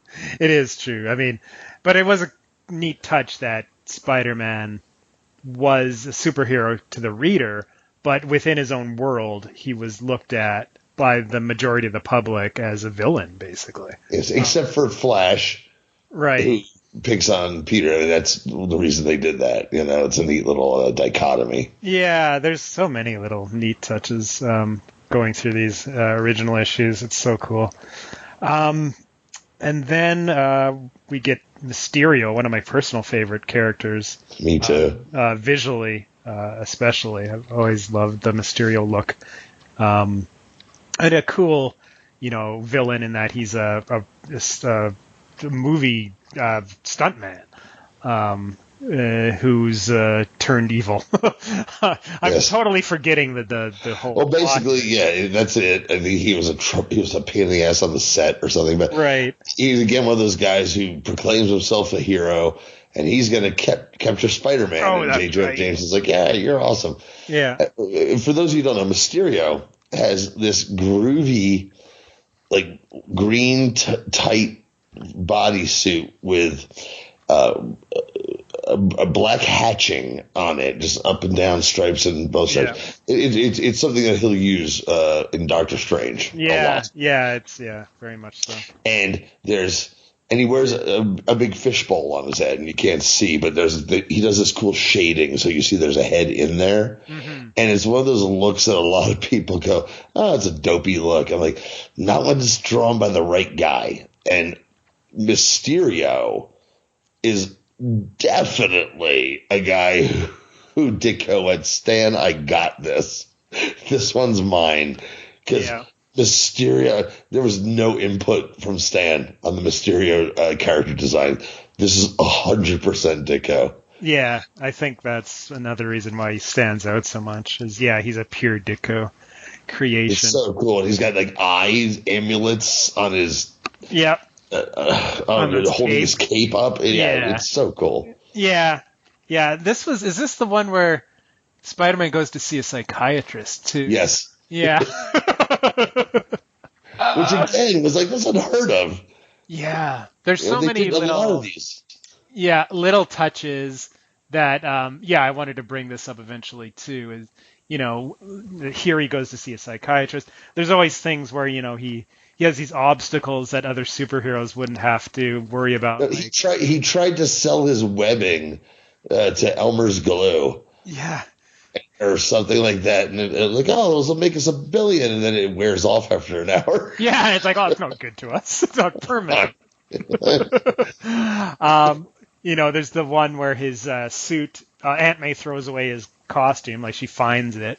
And I guess she doesn't put two and two together. She just throws the costume away. So it forces Peter to buy a off-the-rack costume from a costume shop that turns out to be no good because it keeps rolling up on him, like the sleeves and all that. So he has to web it shut, basically. Well, it could have been like one of those costumes we used to buy in the 70s that had a plastic mask that cut your face with a rubber band that drew blood around your ears. Oh, totally. Yeah, those were dangerous. Like the staples were like razor sharp. Oh, the staples. And the thing was, it wouldn't be Spider-Man's outfit. It'd be like an outfit, and on the front it had a picture of Spider-Man. I know. So lame. But yeah, no, and I always got a kick out of when Peter had to like sew his costume, because it had rips in it, and he'd end up, poking his thumb or whatever. Like little touches like that were always neat. So he's a teenage scientist, tailor, and photographer. He's kind of got it together, Oh yeah, he was a Renaissance man. He could do it all, a little bit of everything. But it was and we're gonna see by the mid-60s he's gonna be a swinging motherfucker. Yeah. And no pun intended. Yeah, exactly. But he was, and this was a quote from the 9th issue of Spider-Man, "The hero who could be you," and that's a big part of his appeal. Totally. You would see yourself as Spider-Man. You're like, if I could be a superhero, I think I'd be Spider-Man. It's very, realistic in a way. It's he has all these problems. He's got to pay rent. While later when he's living on his own in a bad apartment or a rundown apartment, he's got money troubles. His aunt's dying constantly. He's got all these problems. The apartment in the 70s is my favorite. Yeah. But yeah, that's just it. It's like, hey, here's a superhero who's a teenager. Everything is fucking wrong for him. He's not rich. He doesn't have a bat cave or any of this. I mean, this is unheard of. Even the Fantastic Four lived in a skyscraper and were rich. Yeah. This is unheard of. This kind of superhero. Yeah. And that's why it became so huge. That's because that's why you and I identified as kids with him. Like, he's got problems too. Yeah, no, I totally identified with Peter Parker as like, this is me, or this is who I could be, or something like that. That was a big part of the appeal, huge, that none of the other characters could compare with at all. Or even if it wasn't that you wanted to be him, I could be like, that guy could be my friend. Yeah. It felt like Peter Parker felt like a guy that I'm like, I can hang out with that guy. That's a real character. He's a real human being. Yeah, exactly. And back to the villain brigade or parade here, we get the Green Goblin and 14. We've already talked about him. He's now basically the villain. Head and shoulders, basically the Joker to Spider-Man's Batman now, but as we talked already, he wasn't always that way. And in this one, he rode a broomstick. Yes. A metal broomstick, by the way. Yeah, the one and only appearance of this vehicle for the Green And the Goblin. Enforcers come back. Yep. Enforcers come back. The Hulk makes an appearance in this. The Hulk. This is back when the Hulk's book had been canceled. Yeah, so he was just randomly appearing in other people's books. Basically, Lee was like, "I'm not giving up." Yeah, no, he didn't. Hulk. No, he wanted to get that character over, and he did. God damn it! It took. And speaking of Spider-Man doing shit for money, the whole plot of this is a mysterious Hollywood producer. Yeah. Which is something was done in Fantastic Four, by the way, as well. It says, "I'm going to put you in the movies, kid." And he gets out in the desert, and it's a trap. He's fighting the enforcers. The Hulk shows up because he lives in the desert, and the Green Goblin was behind the entire thing. Mm-hmm.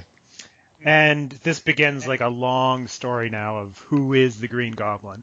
He's the ultimate mysterious character that you never see his face. It's always blacked out. Yes.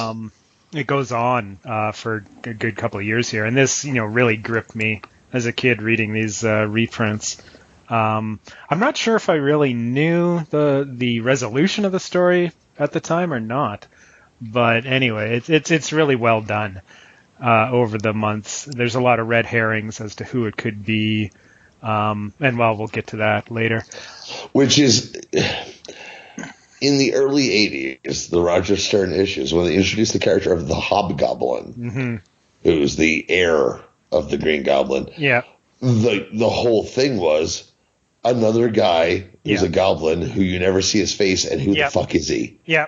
Yeah, they completely redid the whole mystery, and it was a great success the second time around.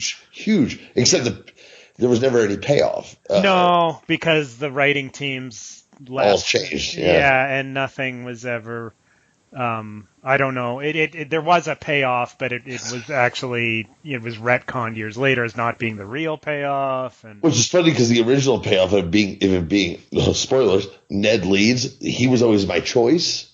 Right. I was like, okay, and then they did something where it was a guy named Broderick Crawford, and I'm like, what? Yeah, the retconned one, and that was when Stern actually came back and wrote the miniseries. I guess it made sense, but it wasn't very satisfactory because he was a total, meaningless character in the 80s. That was forgotten, really. But at the time, the letters pages were just people going, and people thinking it was Nate. I remember that one. That would have been the ultimate shock. But it was a pure lift of what Lee and Ditko were doing with the original Green Goblin. Yeah, it was. It was really cool because I was reading that in real time, and at the same time reading the original Green Goblin issues. It was cool to compare those two. Kraven the Hunter, we've talked about him already. He pops up in issue 15, and he's had a long life. No pun intended there. He had a long life as a character. Kraven the Hunter is one of the goofiest motherfucking characters ever, but always managed to work for some reason. Yeah. I loved Kraven, but I was like, he's a big game hunter. He has a lion's head for a vest, and he pops up all the time through the years. And of course, the story we're all talking about, the death of the last hunt of Kraven is amazing. Yeah. But I was like, well, he never really had superpowers. Well, he took like a potion that was that's it.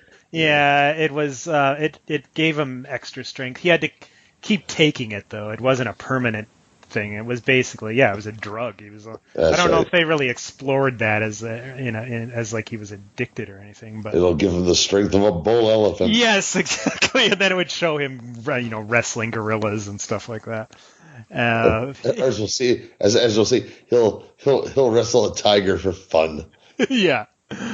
But no, you're right. It worked. I mean, the character design is outstanding. Yeah, it is another great visual character, and perfect with the goatee and all that beard. And So, again, another character who shows up and Jameson's like, "Hey, catch Spider-Man." yeah, immediately Jameson embraces him like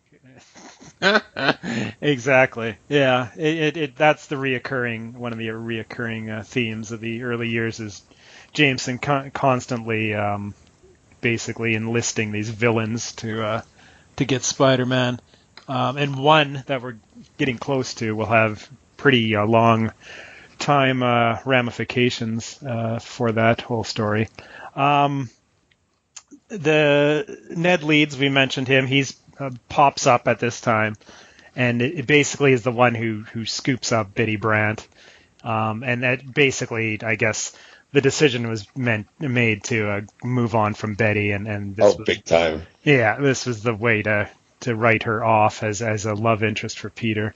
And he's a newspaper man, and he had a scoop. That's good. That's good. Yeah. But and he's older. Exactly what you're saying. They move Betty out, because there are hot teenagers coming up. Mm-hmm. And one actually was in the Craven issue, number 15, I believe that includes the first mention of Mary Jane. Yeah, so the first tease, because Aunt May's trying to set Peter up with her because she's the niece of Aunt May's best friend or neighbor. Anna Watson. Anna Watson. Friend. Yeah. And neighbor. And this becomes a running joke about, you need to meet Mary Jane. And Peter, for no logical reason, for a long time, for whatever reason, assumes that Mary Jane must be the worst, ugliest human being on the planet, not worth his time. He avoids it at all times to possibly meet another human being. Yeah, exactly. It's a running joke. Yeah, I guess he thinks, well, I don't know. Aunt May couldn't possibly have anyone looking for me. With a name like Mary Jane, she must be a pig. But it's great. And another character who disappears for a long time is Liz Allen. Yep. She's gone. Yeah, as soon as Peter graduates high school, she's written out of the story. And brought back in the 70s. 70s, yeah. Yeah. So the story that goes between 17, 18, and 19 is really cool. It's a continued story that starts with Spider-Man taking on the Goblin again. He loses big time, and then he basically, he loses confidence for a couple issues because his aunt. This is one of the times where she almost dies because in the middle of his fight with Goblin, he overhears someone calling, needing Peter because Aunt May's been rushed to the hospital. And he bolts. So he bolts, and then of course this happens in front of Jameson and everybody, and all the kids. And all the kids, right? Isn't it? It was the Spider-Man tribute show that Flash organized, I believe. And the Human Torch is involved as well. And the Torch is there too, of course, just to make it worse. So Spidey's meant to look like a coward.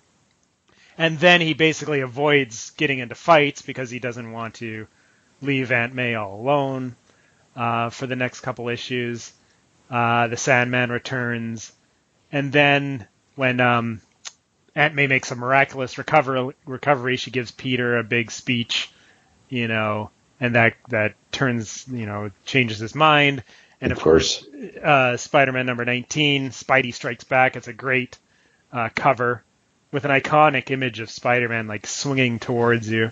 That would be used actually in the cartoon a ton. Mm-hmm. That exact image. And then we have a huge battle with the Outsiders making a comeback again. Yeah, Hall of Nash? Yes, it's the NWO here. The Outsiders. Yeah. Oh, right. Oh, the Enforcers. Right. Why was I calling them Larry Zbyszko and Arn Anderson. Wasn't there an Outsiders in comics too that I'm confusing somebody with? Maybe. Right, maybe. Oh, Batman and the Outsiders. That was a comic book in the 80s. Yes. Right. I even have it written down as the Outsiders here. That's strange. Yes, the Enforcers. are back again. So that was a pretty cool 3-issue, like kind of the first like real multi-part story that they did. Mm-hmm. And then number 20 introduces the Scorpion character. And this is where Jameson maybe crosses a line. You think? Because he's the one who funds the creation of the Scorpion. Basically. Matt Gargan. Matt Gargan. Who's a con. Yes. Yeah, at the beginning he's basically trying to is he trying to discover Spidey's identity? He's kind of trailing him. He's trailing him. Discover Spidey's identity. I don't remember what happens, but he ends up, there's a mad scientist or scientist dude, and he comes up with to turn him into the Scorpion. And he has got a green suit that's ribbed for your pleasure, and a mechanical tail that can that's really strong. And again, an amazing character design. Yeah. On Ditko's part, the Scorpion looks so cool. I love the Scorpion design, and it's cool with this story. It would be used years later, and we just talked about it with the Hobgoblin. The Hobgoblin would try to blackmail JJJ with the information that he was the one responsible for the Scorpion, the creation of the Scorpion. So they would but then he could have also added on the creation of the Scorpion, about 18 different spider slayers, and the Fly. You're right. Because in the 70s, they do a full, basically redo of the Scorpion. Yeah. With the same scientist and JJ. That's right. What was the scientist's name? Stillwell? I think it's Stillwell. Yeah. Shady scientist with a mustache. Yeah. Yes, but then there was that other scientist that was like his background arch enemy for years.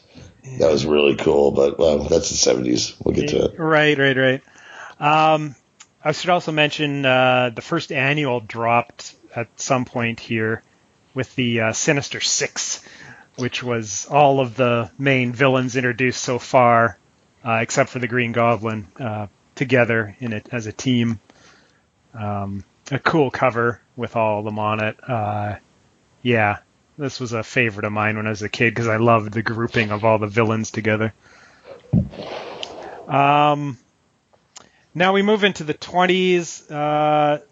There's a whole bunch of stuff going on here. Number 24 is an interesting one because it's Spider-Man Goes Mad. And it's the return of Mysterio impersonating a psychiatrist. This is another psychiatrist trip issue, isn't it, for Spidey? Yeah, I didn't read this one again. But yeah, there's an ongoing thing where Spidey needs a shrink. Yeah, basically. The cover's cool because it's Spider-Man in the psychiatrist's office on the ceiling, basically. So everything's upside down, and he's being attacked by mental images of the Sandman and the Vulture, while he's like clutching his head in pure mental anguish. Yeah, and Mysterio is just saying, no, the couch is more comfortable. It's more conducive to what I do. Right, and it was all a big long-term plan by Mysterio, who's disguised as a psychiatrist. Yeah, it's another really wacky Ditko story for sure. I remember as a kid. I'm sure it has something to do with Ditko's feelings about psychiatry. Yeah, probably. Exactly. They're all a bunch of fucking frauds who wear fishbowl heads. Yeah. Yeah, no, it's true. Like, I think we'll see, like, that creeping in now is little bits of... and I guess it was always there, the Ayn Rand influence with Spider-Man being the genius, basically, that's being brought down by those around him, right? You could read into it. That's like Rand's, like, what was the... it's more of a whole self-reliance kind of thing that people would create. I mean, Jameson would be her fucking hero, I think. I haven't really picked up on any of his...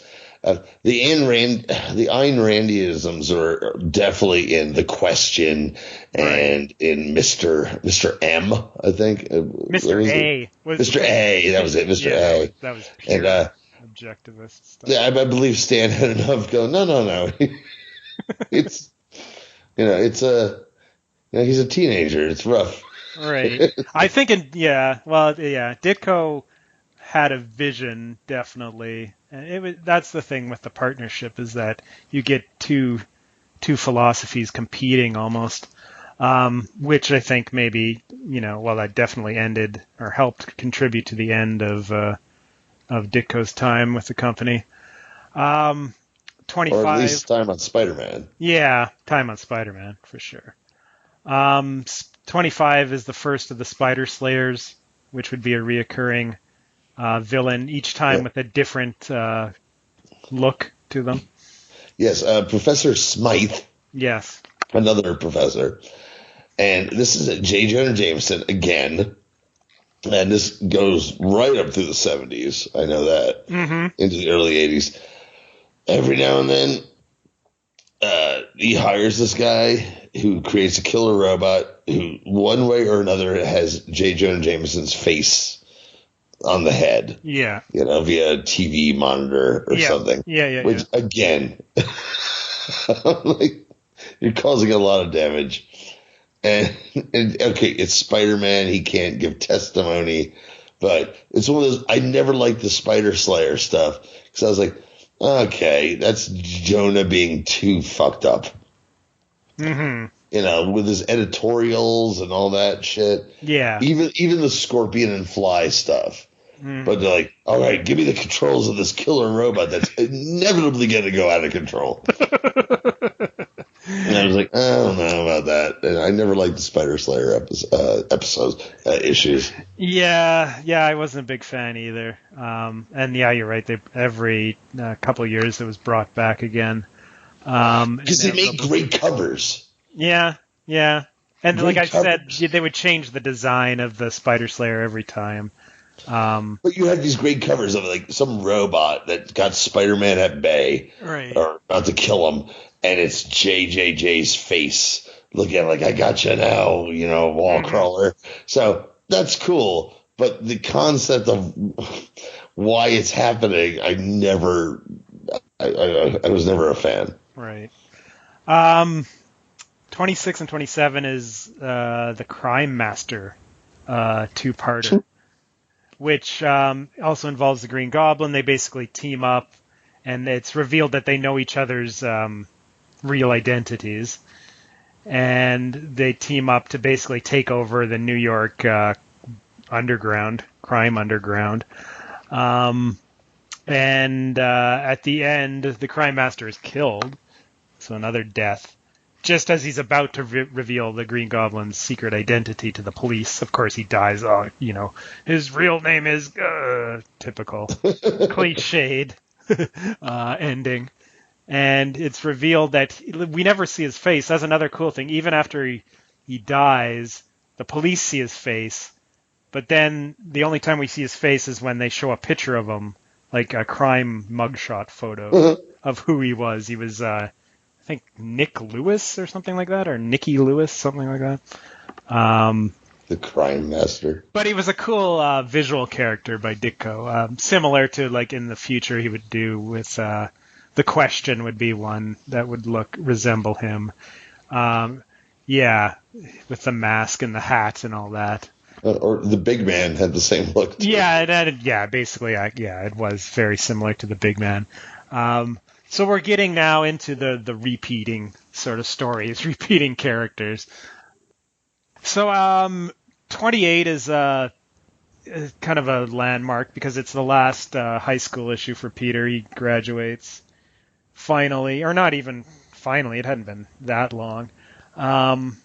Things slow down actually considerably after this. Mm-hmm. The first couple of years went by pretty quick because I think in the beginning he's supposed to be 16 years old for Amazing Fantasy number 15, and now he's around 18 years old. And then after that, things will move pretty slowly. But they wanted to change things. I mean, we got rid of the Liz Allen character. And now Peter's moving on to Empire State University. And I have to mention, in the letters columns here, there were people who were freaked out that they were making Peter Parker older. Because it wasn't done, Everyone was eternally an age. Yeah. The fact, wait, he's going to graduate high school and go to college. Readers were flipped out about that, and some were like against it. Yeah. Apparently. Yeah, well, it was a big change because, for the first 28 issues, this was a super successful comic book with a lot of great characters and memorable stories. And, yeah, now you're shaking things up a bit. Picture Stan Lee going, well, we can't keep him in high school forever. What do you mean we can't? Of course we can. No. What is he? Archie Andrews, for Christ's sake? Hey, what is this? No, apparently there's a lot more cursing in the bullpen than we've been led to believe from some podcasts I've listened to with Stan. Oh, yeah. So I can picture him going, this isn't fucking Archie. Although, ironically, it would become kind of like Archie going forward. I remember the issue in the 70s where he finally graduates college and gets fucked because he didn't take gym. Right. And that was I was like, he's been in college a long time. Yeah, the college years would go on, well, gosh, yeah. A long time. A lot, like a lot of people, myself included. He was one of those. We used to have those guys we called sixth year seniors. Peter Parker was a 16th year senior. Oh gosh. The Molten Man was introduced in 28, a character that would return a few times, and he was actually Liz Allen's brother, right? Yes. And that's or half brother or something. Yeah, right. I think half.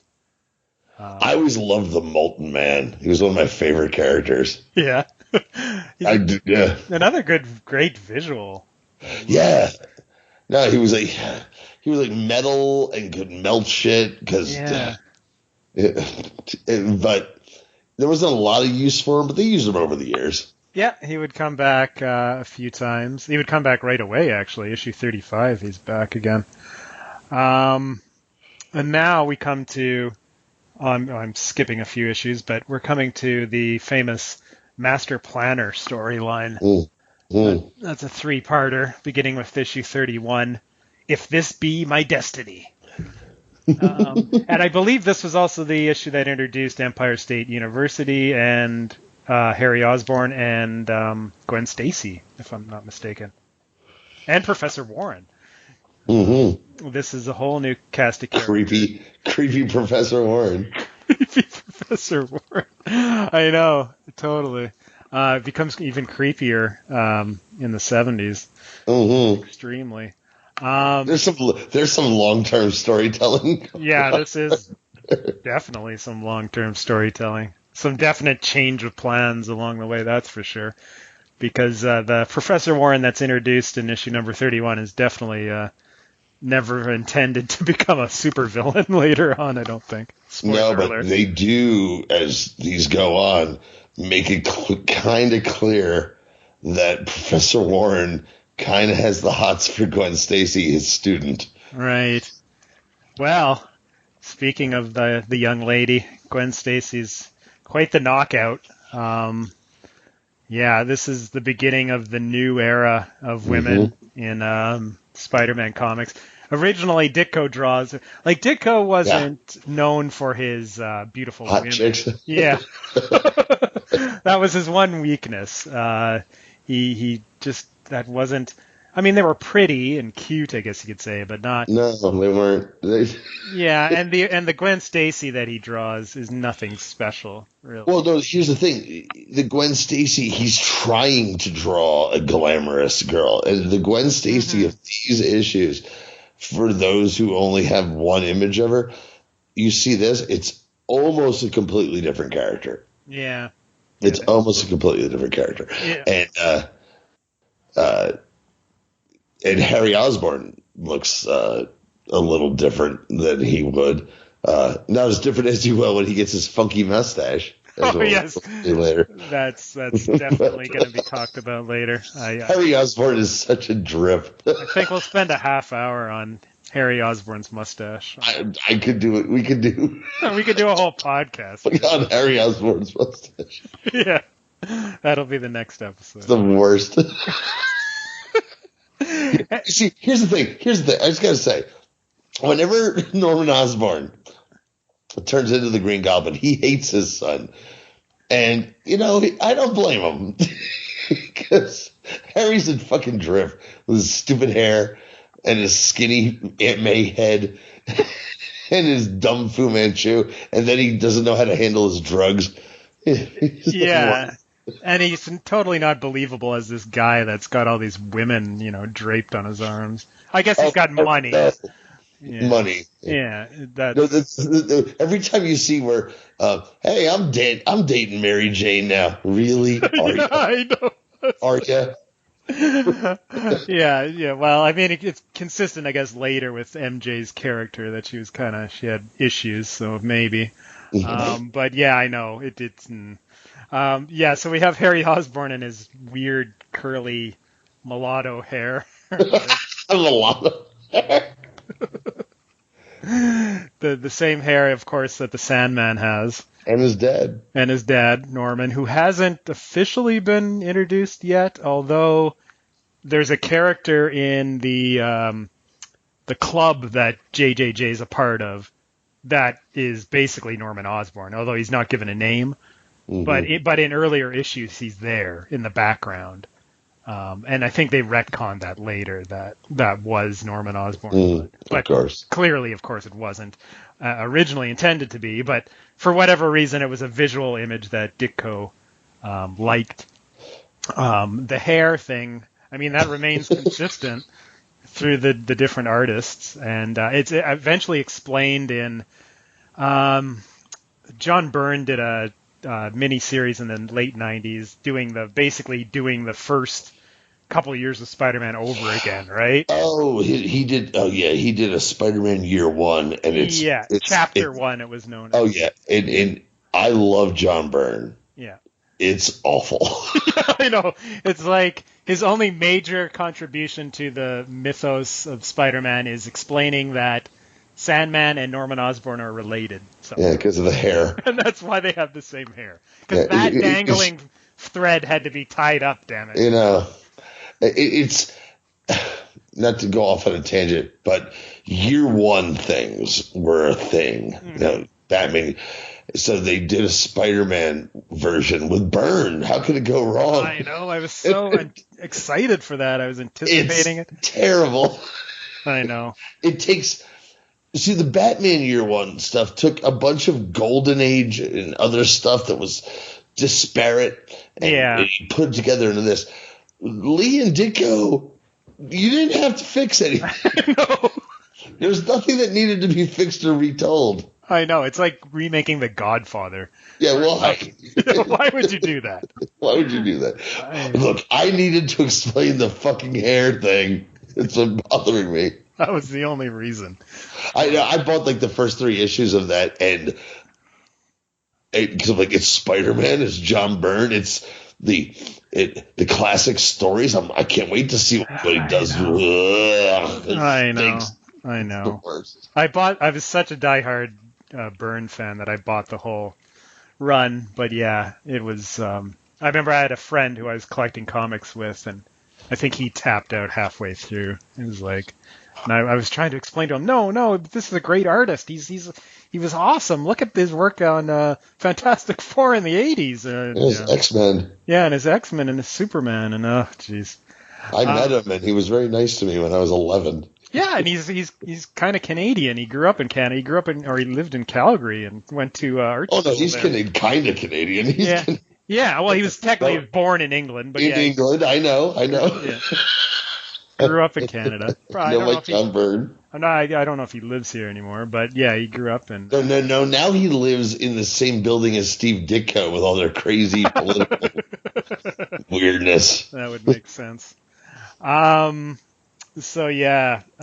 Anyway, a bit of a tangent there, but Sorry. yes. Hey, well, that's fine. We're talking Spider-Man. This thing could go on forever, folks. If you like Between the Sheets, we've got a podcast for you. 10 hours on Spider-Man. 10 fucking hours.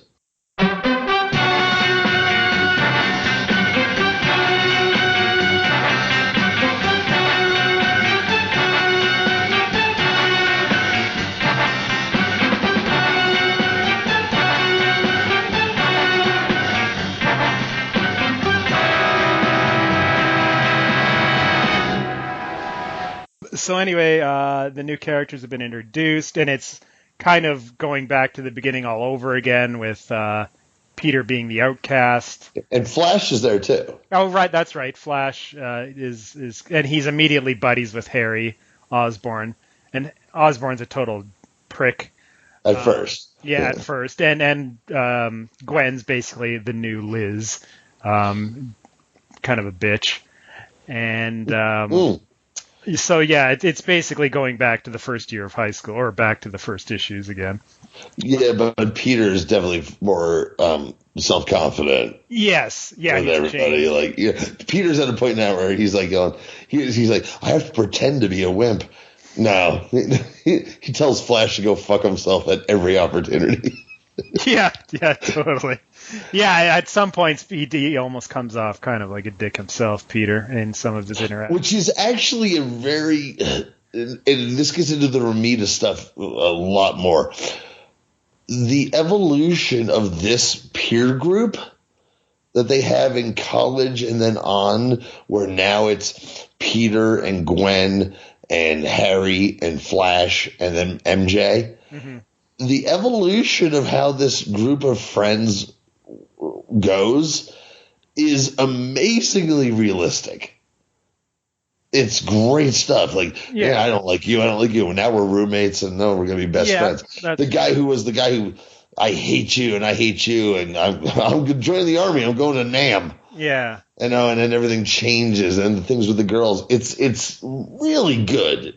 Really good stuff. Mm-hmm, it's true, because you all had that friend that you didn't like in high school, and then you end up like working with him or something after and getting to know him better or something like that. Yeah, just basically, to make Flash a good guy, you had to send him to Nam. We'll get to that. Yes. So the next big storyline, the Master Planner trilogy, is kind of the high point, I would say, of the Lee Ditko years. Especially the resolution issue, the final chapter. The basic gist of the story is there's this mysterious master planner who's got an undersea base. It involves Aunt May, of course, being on her deathbed again. She forgot to take her medication or something. I don't know. Again. And Peter has to go to Kurt Connors for help to get a serum. That is also now you'll have to. I don't know if you remember this. It's also something that the Master Planner wants. Correct? This. I don't recall. I just know that they did the great reveal that the Master Planner is actually Dr. Octopus. Yeah. And in the finish, he's got to. Get the serum to Aunt May, and it's great. Yeah, because he goes to the Master Planner's lair under the sea, and it's revealed that it's Doc Ock. They have a big battle where this gigantic piece of machinery or something collapses onto Spider-Man as there's been a hole punctured in the headquarters, and there's water streaming in slowly. And the issue 32 ends with Spidey, like, the serum is just out of his reach. There's water pouring in. He's trapped under this machinery. It's totally, like, the end. There's no way he can get out of it. And Dr. Octopus is apparently dead as well. Yeah. They get split up in the chaos, and it looks like 32 ends with, like, Spider-Man defeated. He's given up. And then we get just... I can't remember if I guess it's in 33 at the beginning, where there's the whole internal struggle that Peter and Spider-Man are going through in his head about, oh, Aunt May's dying, and and he's seeing these images of her, and then he goes through, I think, sort of the original, his great power and great responsibility and all that, and finally he gets the strength to pull this, or to lift this big piece of machinery off of him in a great moment. It's one of the legendary bits of comic book art, storytelling. I mean, people to this day, people reference, people who've never read it reference this. It's that good. Oh yeah, it was, like I said, a high point. For sure, it's everything about what's great about Spider-Man captured in one issue or one moment where he overcomes all the odds. And it exemplifies the character. Yeah, exactly. And the covers are awesome. The final chapter cover for 33 is great, where it's him just there underneath the machinery with the water coming down. Yeah.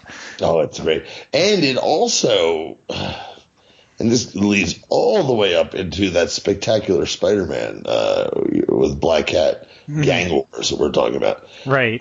And then we'll see Dr. Octopus has his own mob. Yes. And these guys, they wear these dumb suits, and but they're his guys, and they're trained fighters. Dr. Octopus is now a crime lord who has his own mob. Yes. And this becomes a thing that they dip back into and then don't. But when they do, they're like, no. He's inspired enough criminals to be his mob. Yeah. And that's neat. Although Master Planner is the dopiest name.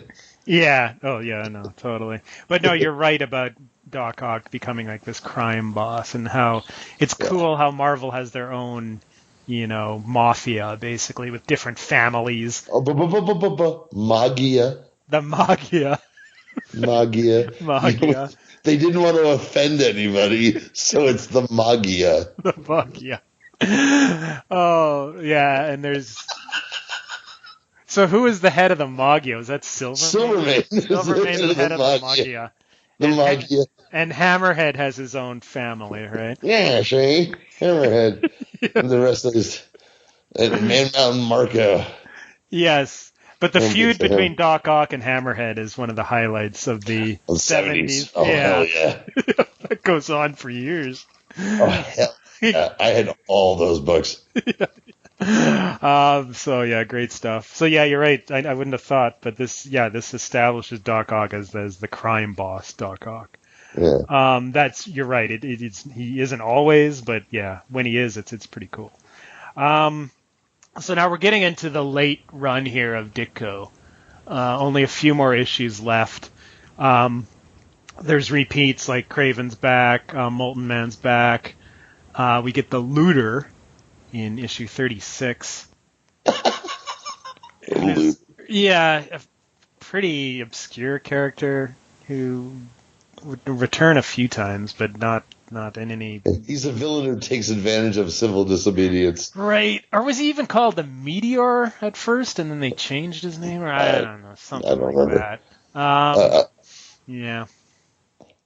37... Nothing much here. Once upon a time, there was a robot. Was the robot? Yeah. At some point here, there was a guy called Joe. Yes, just a guy named Joe, and just a guy named Joe. That's a good story. Yeah, that's the final Ditko issue, actually, number 38, July 1966 cover date. Yeah, well, why don't you walk us through that one, Johnny? Oh, I didn't read it. I just remember that. I've read it. It's been years. I mean, I forget exactly. It was like a nobody guy. Yeah. Gets some powers. I don't. I just remember it was really it was different. It was off. Yeah. All the beaten path. Yeah, it definitely was. Probably definitely a Ditko issue. Probably the one that stands and I'm done. Yeah, well, it would be the end. That was it for Ditko. Never again, I believe. Just a guy named Joe who doesn't believe in welfare. Yeah, things were getting a little too political. There was an issue where, and it was near the end here of Ditko's run, where there's a scene at, I guess maybe it was Empire State University, where there's some protesters. Yes. And clearly Ditko is showing them in a negative light, but Stanley's dialogue presents them in a positive light. I can't remember exactly which issue it is, but that's often pointed to as like a instance where Ditko was outraged and like, how dare you, script it this way. As far as like, it was a clear example of like their politics being basically on opposite sides. Yeah, and because we'll get into protests and stuff later in Spider-Man that Stan handles. Mm-hmm.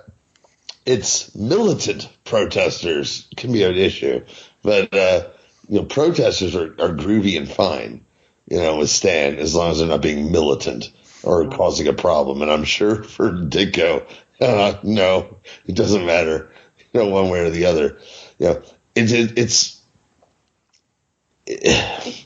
Ditko is so interesting in that so much of his work, especially Doctor Strange, and Spider-Man, so embraced by people he did not want it to be embraced by. Exactly.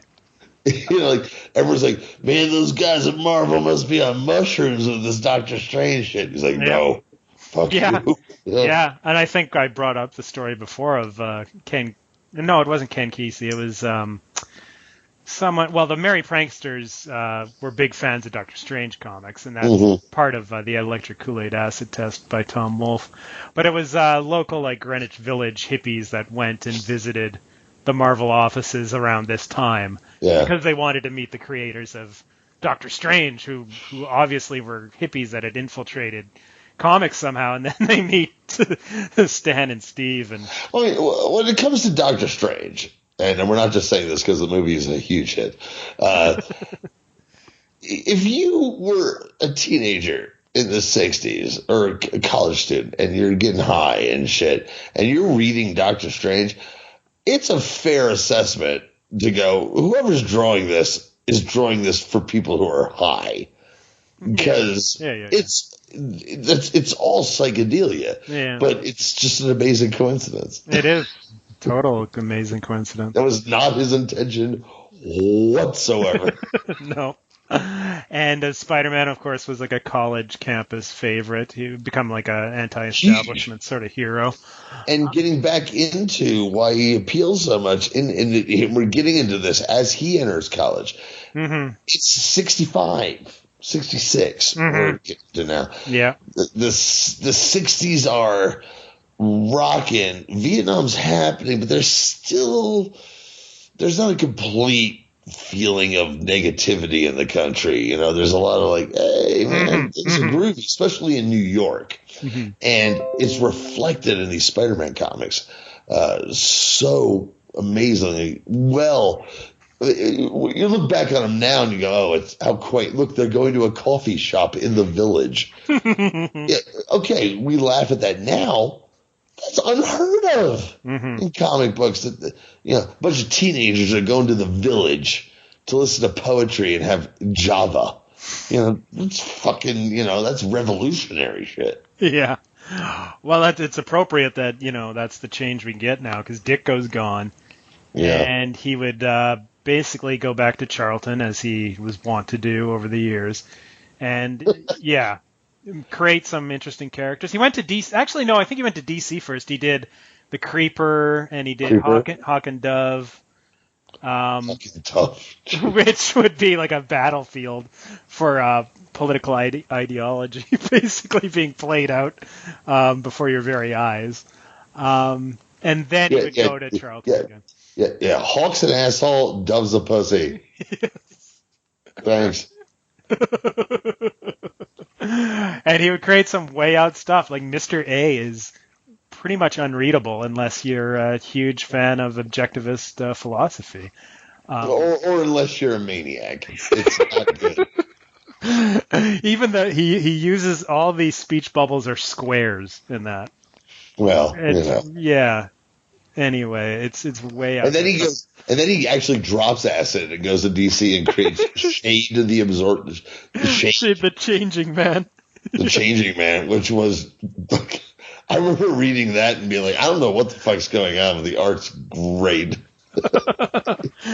Yeah, no, he would do that, and he would come back and do like really nondescript work for Marvel over the years, like fill in issues. And but he did Machine Man.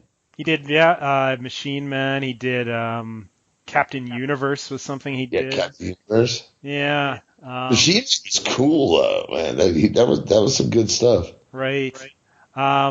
And he would do Speedball in the late 80s. Really? I didn't know that. Did you know that character? Yeah. Well, I know Speedball, but I didn't know Ditko did him in the 80s. It was an amazing story because it came out in like 1988, and it was a total 100% throwback. It was 1963 again.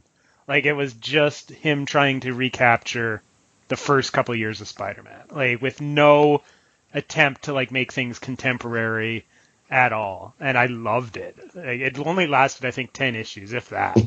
But I was in heaven because it was. Were they all going to high school in suits? Yeah, it was totally like I don't think there was maybe some minor fashion changes, but it was pretty much just a 60s book again. Like I've got it. Speedball goes to school wearing a blue suit. Like men were wearing fedoras again suddenly. Well, I could get behind that. That needs to come back. But anyway, it was a neat little throwback at that time when comics were getting like really serious and gritty otherwise. So yeah, what did they do with Speedball? Yeah, exactly. They turned it into the darkest shit ever. Yeah, the catalyst for the Civil War storyline. And then he becomes this freaking penance. Right? That's horrible. That's so horrible. The worst. Okay, we're not talking about anything after 1988. Yeah, I'm sorry. New rule. Yeah, I agree. Sorry. So out with Ditko, and we get his replacement, John Romita. Jazzy John.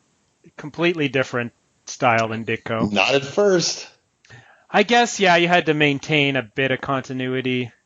And that's what kind of took me back when I was reading this, because I jumped right on to the Jazzy John era. Mm-hmm. And first we get, the Green Goblin story we're going to talk about, but then, which I read, that was in Origins of, Bring On the Bad Guys. Right, yeah.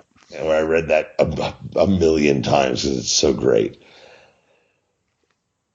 But afterwards, he sticks with a Ditko-ish style and slowly makes it his. It's a real bit of genius on Romita's part, so as to not make the readers of a hot hit comic book go, what? And he slowly brings it to his style. But Gwen is drawn like Ditko drew Gwen. There's a lot of very Ditko-ish stuff as he evolves it to being his book. And I never noticed that until I reread this week. It's really, really cool. Yeah, that's neat.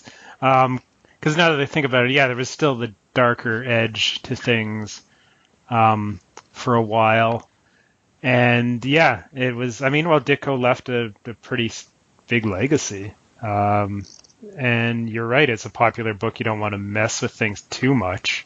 And John Romita and his son are probably two of my favorite artists in comic book history. So I always thought that there was a dramatic shift in the art from Ditko to Romita. That's how I remembered it from the reprints. But rereading, I'm like, oh no, he did a slow transition for the audience, which that's also unheard of in comic books. Yeah. You know, you have the book now, you draw your way. Mm-hmm. Yeah. No, Romita knew what he was doing, man. He took Ditko's stuff and he evolved it into his stuff. It's as far as artwork goes in comics, it's an amazing transition. Yeah, that's cool.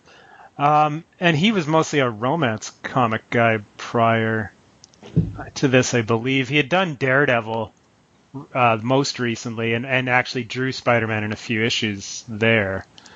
But I think he had mostly done romance comics. Is that kind of... He has that feel to it, especially with all the women. The chicks? Yeah, the soap opera side to Spider-Man. It feels like a romance comic at times. Oh, it totally becomes a romance comic. Yeah, basically. So the beginning is you know, it's a big story, 2-part story, basically to wrap up the Green Goblin subplot that had been going on for years at this point.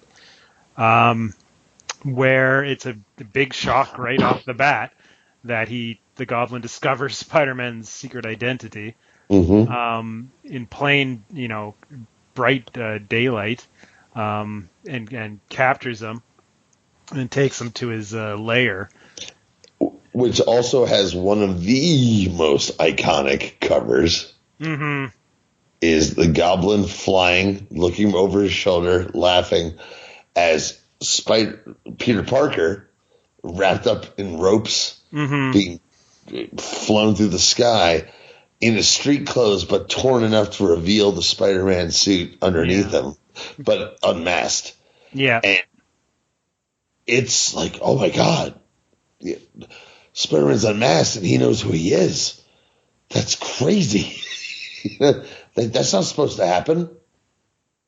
Yeah, no, it is an iconic cover. As iconic as Amazing Fantasy 15 almost. It's been redone and you know, there's been homages to it numerous times. A million times, yeah. Yeah, it is a really great cover. And the next one too with Spidey Saves the Day with the Goblin finally defeated with flames. At his feet.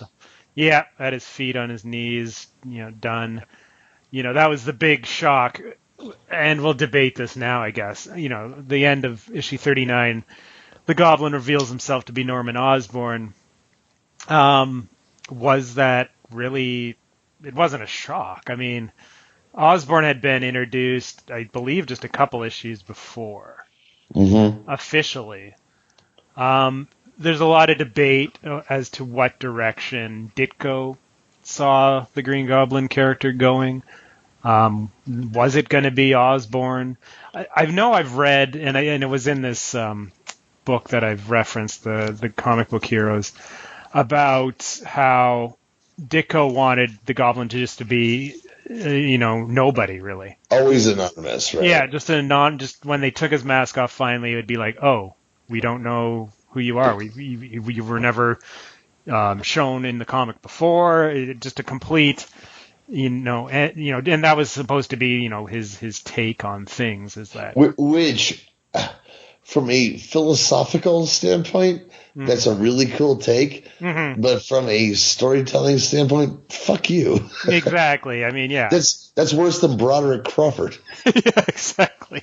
That would have been a total letdown. That after years, that the Goblin's revealed to be a character we haven't seen before. The reveal that it was Norman Osborn wasn't exactly a super satisfying conclusion, I wouldn't think, since, like I said, the character had only been introduced a couple issues before. I mean, he had ties now to Harry Osborn and all that.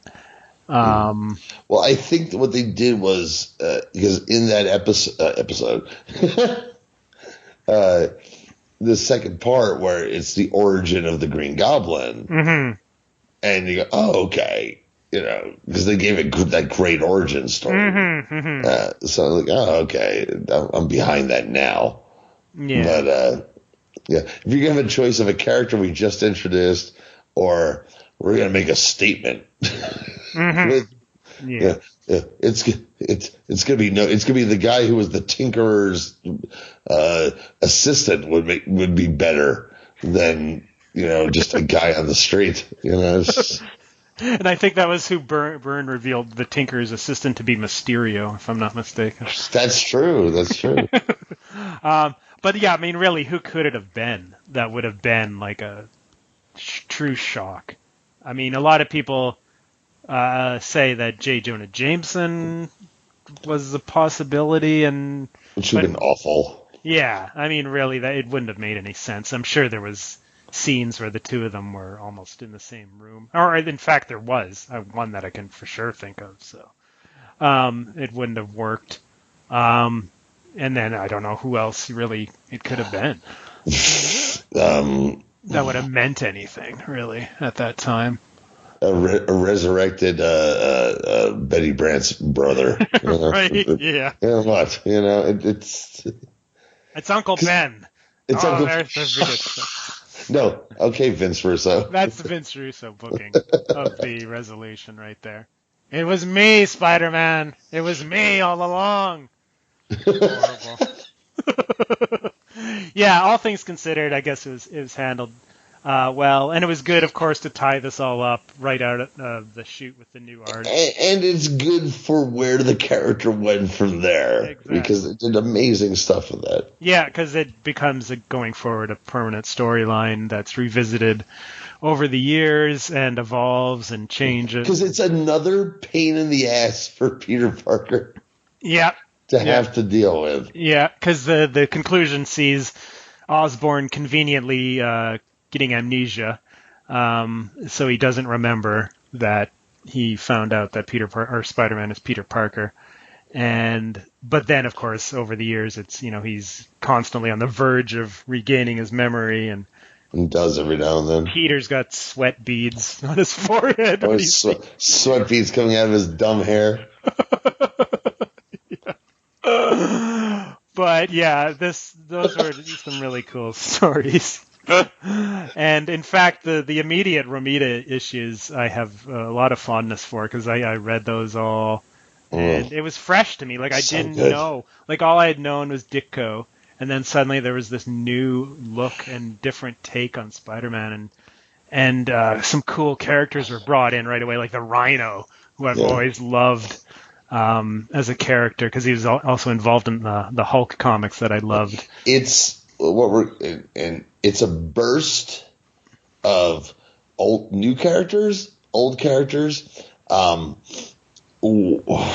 whole gist of Spider-Man, it's the 60s now. And it's Peter Parker's got a motorbike, and it's this burst of fresh air out of the Ditko stuff is amazing.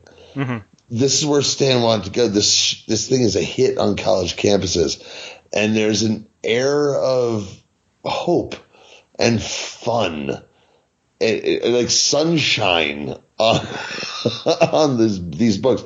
Peter still goes through all kinds of terrible horse shit, but hey, he's handsome now. Mm-hmm. He's got two hot chicks, and they're evolving the characters, and just one after another, there's just great new characters being introduced, great bringbacks of old villains to this, and it becomes the mid 60s. I mean, the Ditko stuff was the early 60s. Then we get into the mid 60s. And it's so good. It's so much fun. Yeah. And the covers are just one after another. Mm-hmm. How could you not buy this comic book? So good. Yeah, and then in fact, Romita he became the art director, right, for Marvel, where he was sort of in charge of the whole visual look of the comic book line. And you can see why, because he was great at it, great at designing. Such a great eye. Yeah, great. Basically, in many ways, the heir to Jack Kirby as far as Just a little bit more muscularity to the characters. It's a very Kirby-esque thing. Yeah. But his facials, everyone's got a unique face. That's right. In those, he eventually changes what Gwen looks like. Takes him a while. I mean, he even introduces the fact that Gwen wears a black scarf in her hair. That's right. And it changes her so she's not the Gwen that Romita eventually arrives on. It looks nothing like the Ditko Gwen. No. And looks as her and speaking of Archie, yes, her and Gwen are Betty and Veronica. Yeah, that's what I was alluding to, basically. This is when, and then you could say Flash was Reggie if you want to take a bit. If Reggie was being told to go over to Nam and kill some fucking gooks. Yeah. All we were missing, and I guess Harry's Jughead in a sense. Yeah, Harry's Jughead. If Jughead grew a Fu Manchu and dropped acid, and dropped way too much acid. I think Jughead probably did. No, Jughead was probably a pothead because he had the munchies all the time. Right? He had the munchies all the time, and he wore a crown. Yeah, and his eyes were always always splits. But yeah, there's parallels there for sure. Fox is Big Moose, and they just there you go. Yeah, it's all there. Kurt Connors is Dilton Doily. Kurt Connors. Oh, that's great.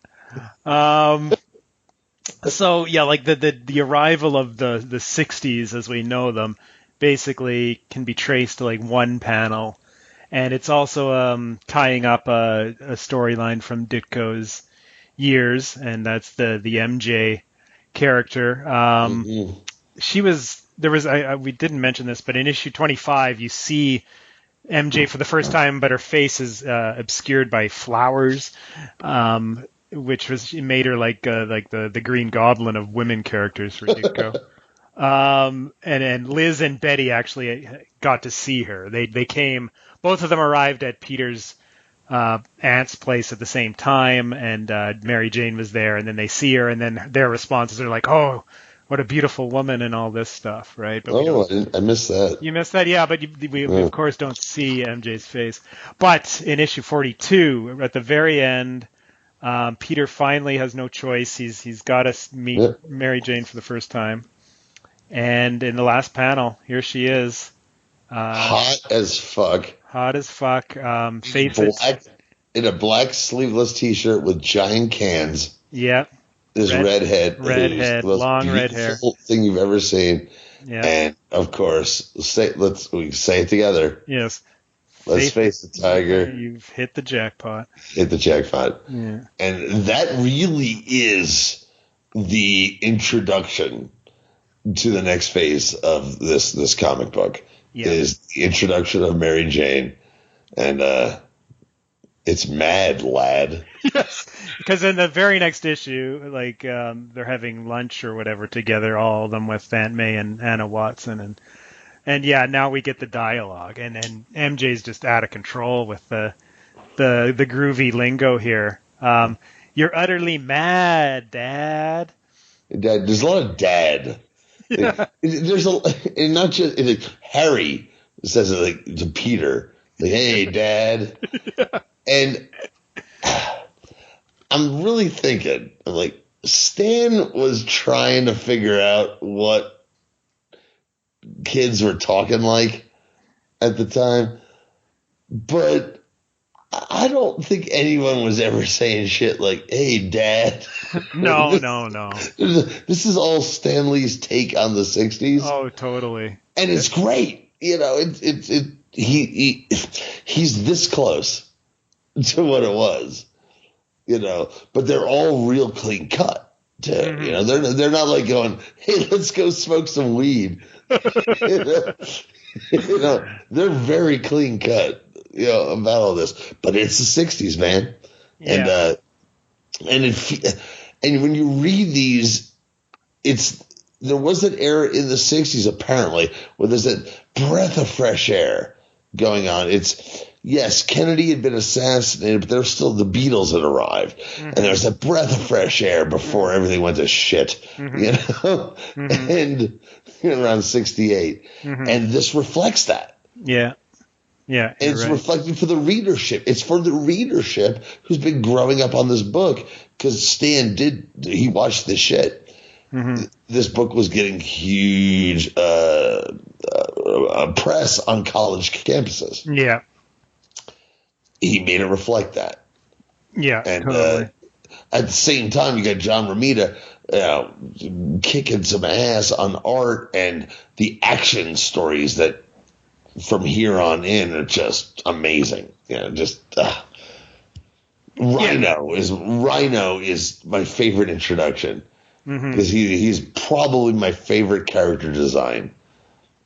Yeah, he's one of my ridiculous, but it looks so cool. Yeah, it works totally. I just love the whole charging gimmick and smashing through brick walls and stuff like that. He's got a big dumb face. Yeah, you never see his eyes. Yeah, totally. And he's like a character that could go toe to toe with the most powerful superheroes and does later. Yeah, totally. Spider-Man uses his scientific skills to melt his skin off of him. Yeah, exactly. Yeah, he creates like a webbing that's like basically works like acid, kind of. No. And then Harry got a hold of that acid. Next thing you know, we got Green Goblins, and the comic code's not approving. Crazy.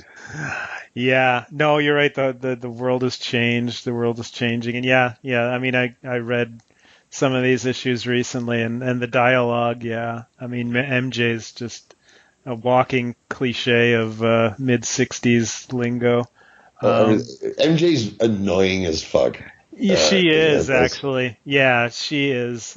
She's beautiful, but yeah, she's totally annoying. Oh, Peter's into it. He's like, hey, yeah. Yeah, he's into it, but I mean, Gwen is sort of his real, the object of his affection, going forward. And they teased, sort of like Peter being with MJ and stuff, but then they cleared it up by having MJ and Harry hook up, like we talked about. That sort of, put that story on the back burner for a bit. But they're all a gang. Harry Osborn nails MJ and Liz.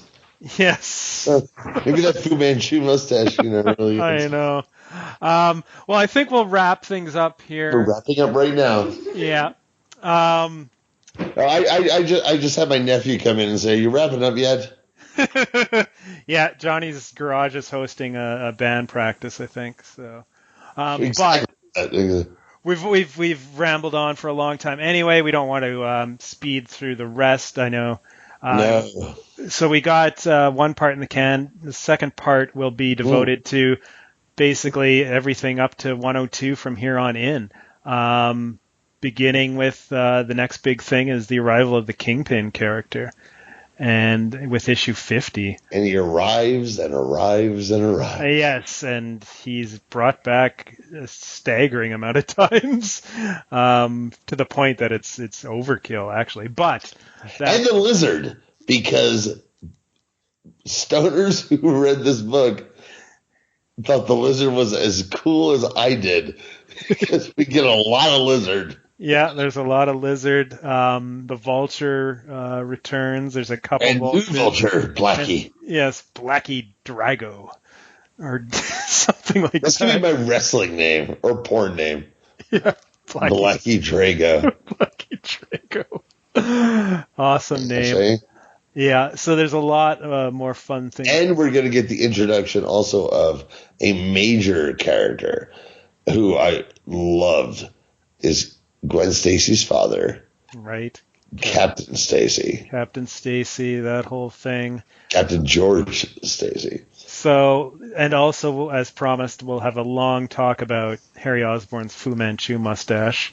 And the introduction of Robbie Robertson, who is an amazing. We when we talked about Marvel and African American characters with Sergeant Fury and Gabe, Robbie Robertson is a major character in comic books, period, at the time, as far as a strong African American character at a time where that wasn't done. That's right. I agree totally. So there's a lot of new characters, a lot of interesting stuff to talk about, and also as a little bit of enticement for the next show. I think, like I said, amazing adult Spider-Man. I want to broach the subject: did Peter and Gwen have sex? Was that a sexual according relationship? to me, or according? Well, we're going to discuss it in depth on the next episode, but that's a teaser to get people. Because I was going to be like, well, they obviously had a three-way. Okay, well, there's a lot of possibilities as the '60s become the '60s. It was the '60s, man. Things get groovy in Spider-Man's world. So yes, please join us next time for that, the second part of The Amazing Spider-Man in the 1960s on Imaginary Stories.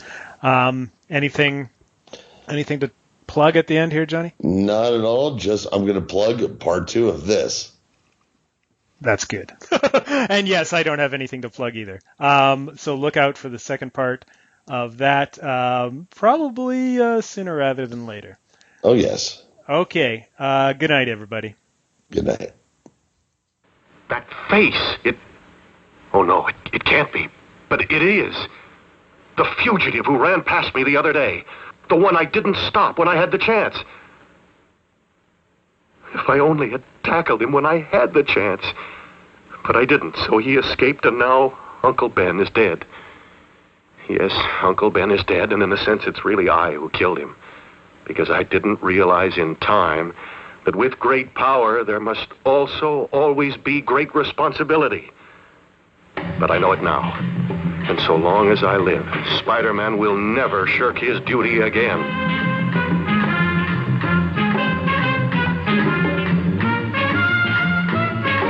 Robbers, killers, beware.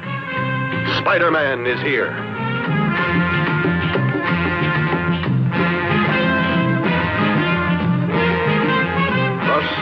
A legend is born, as a new name is added to the roster of those who make the world of fantasy the most exciting realm of all.